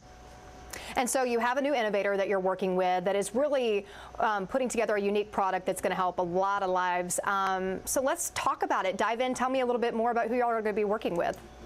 That is correct. So they are Augment Health, and essentially they've developed a technology that aims at improving overall patient quality and of health. So what it is it's a smart bladder monitor that will track when your bladder is full and also other bladder health parameters. It's pretty unique in that it will alert you when your bladder is full. So this is essentially has the possibility to remove the need of having to carry a urine bag around. And so that could be uncomfortable, that can be inconvenient, that can be very embarrassing for a patient. So by replacing that with this technology, it will improve their quality of life. I was fixing to say, let's talk more about the types of patients that would possibly use this device and benefit from it. Certainly. So these patients are patients that have neurogenic bladder, which is a condition that impacts their bladder sensation and control as a result of either brain or spinal cord or nerve problems that they may have. And so essentially they lack the ability to know when their bladder is full or have that natural organic ability that you and I would have to know when to use the restroom and things of that nature. They have lost that. So that's why this is so important for them. It's really cool, and it's so cool that y'all are kind of taking this on and helping them to develop this even more. I know you're working with them a little bit differently than some of the others that you have in the past. Can you explain? Yeah, so a majority of our participants have been in what we call prototype ready.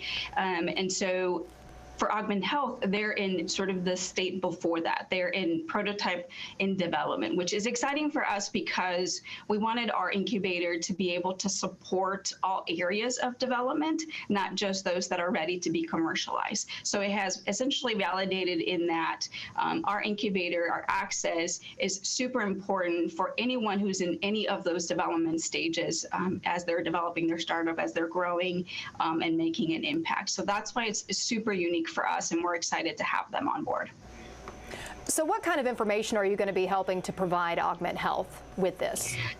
So as you can imagine, some of these innovators are essentially addressing a very key problem, and sometimes they don't come from healthcare. They don't have a healthcare background. So having access gives them the opportunity to understand how healthcare makes decisions. And so it's as simple as understanding the procurement process, the materials management process, the billing process, and obviously very particular to their use case. And so how does that work? And all of that information influences their commercialization strategy. It influences their prototype design. So we will be working with them by providing them both business and clinical validation. So what that means is we will be able to exchange, or they'll be able to see and get feedback from both the business side of the organization as well as the clinical side of the organization. So will this product be used with any patients? So their product is in prototype in progress, so it's not ready for patients to use it. However, they will be working, like I said, with business and clinical teams. And so what that means is that they'll be getting feedback directly from clinical teams that have direct access to patients with this type of conditions. And so that feedback will be basically from providers, nurses, or any clinical staff that works directly with those patients, which is still valuable. Even if the patient can't use it at this time or is not able to use it, they'll still be able to provide that feedback, which will still influence their prototype design as they move forward with the patient perspective and need in mind. It's so cool, the work that y'all do over there. And I remember having you on the digital desk before, just talking about what the Center for Innovation was. And so I appreciate you coming on. If people want to go and find out more about what Regional One Health Center for Innovation does, where can they go to find that information? Definitely. And we thank you guys for giving us an opportunity to share this exciting news. People can go to innovation.regional1health.org. We have a whole website dedicated to the work that we do. They can contact us through there. And there's also a series of previous projects and things that we like to share with our audiences that they can learn more about. Super cool, and I love to hear about this new innovator, Alejandra Alvarez, director over at Regional One Health Center for Innovation. I appreciate you taking time out of your day to talk about some of the great work y'all are doing over there. Thank you.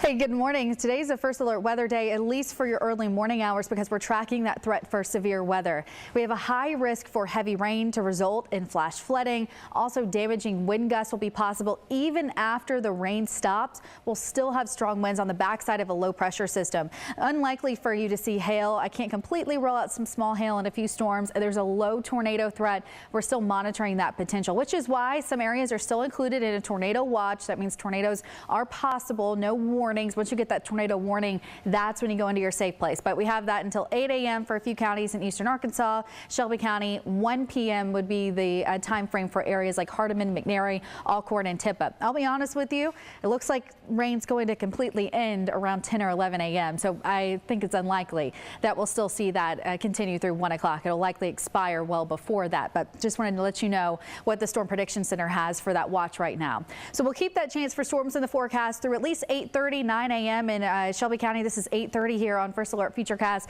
Heavy rain and a few strong storms by that point, working its way through Ripley and possibly going into Ashland, Corinth, Selmer. You'll see that threat for severe thunderstorms until around 9 or 10 a.m. This is 9:30 here.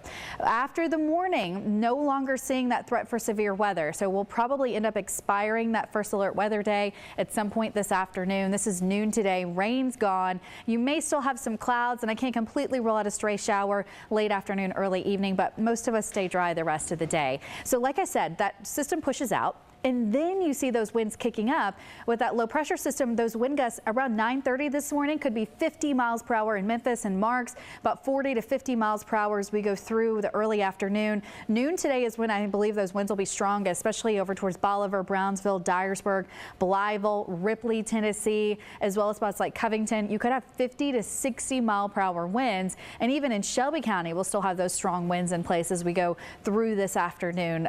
We have a high wind warning in effect through 6 o'clock tonight. At that point, winds will finally start dying down. So we'll end up having about a quarter to a half inch added on to the rain we've already had.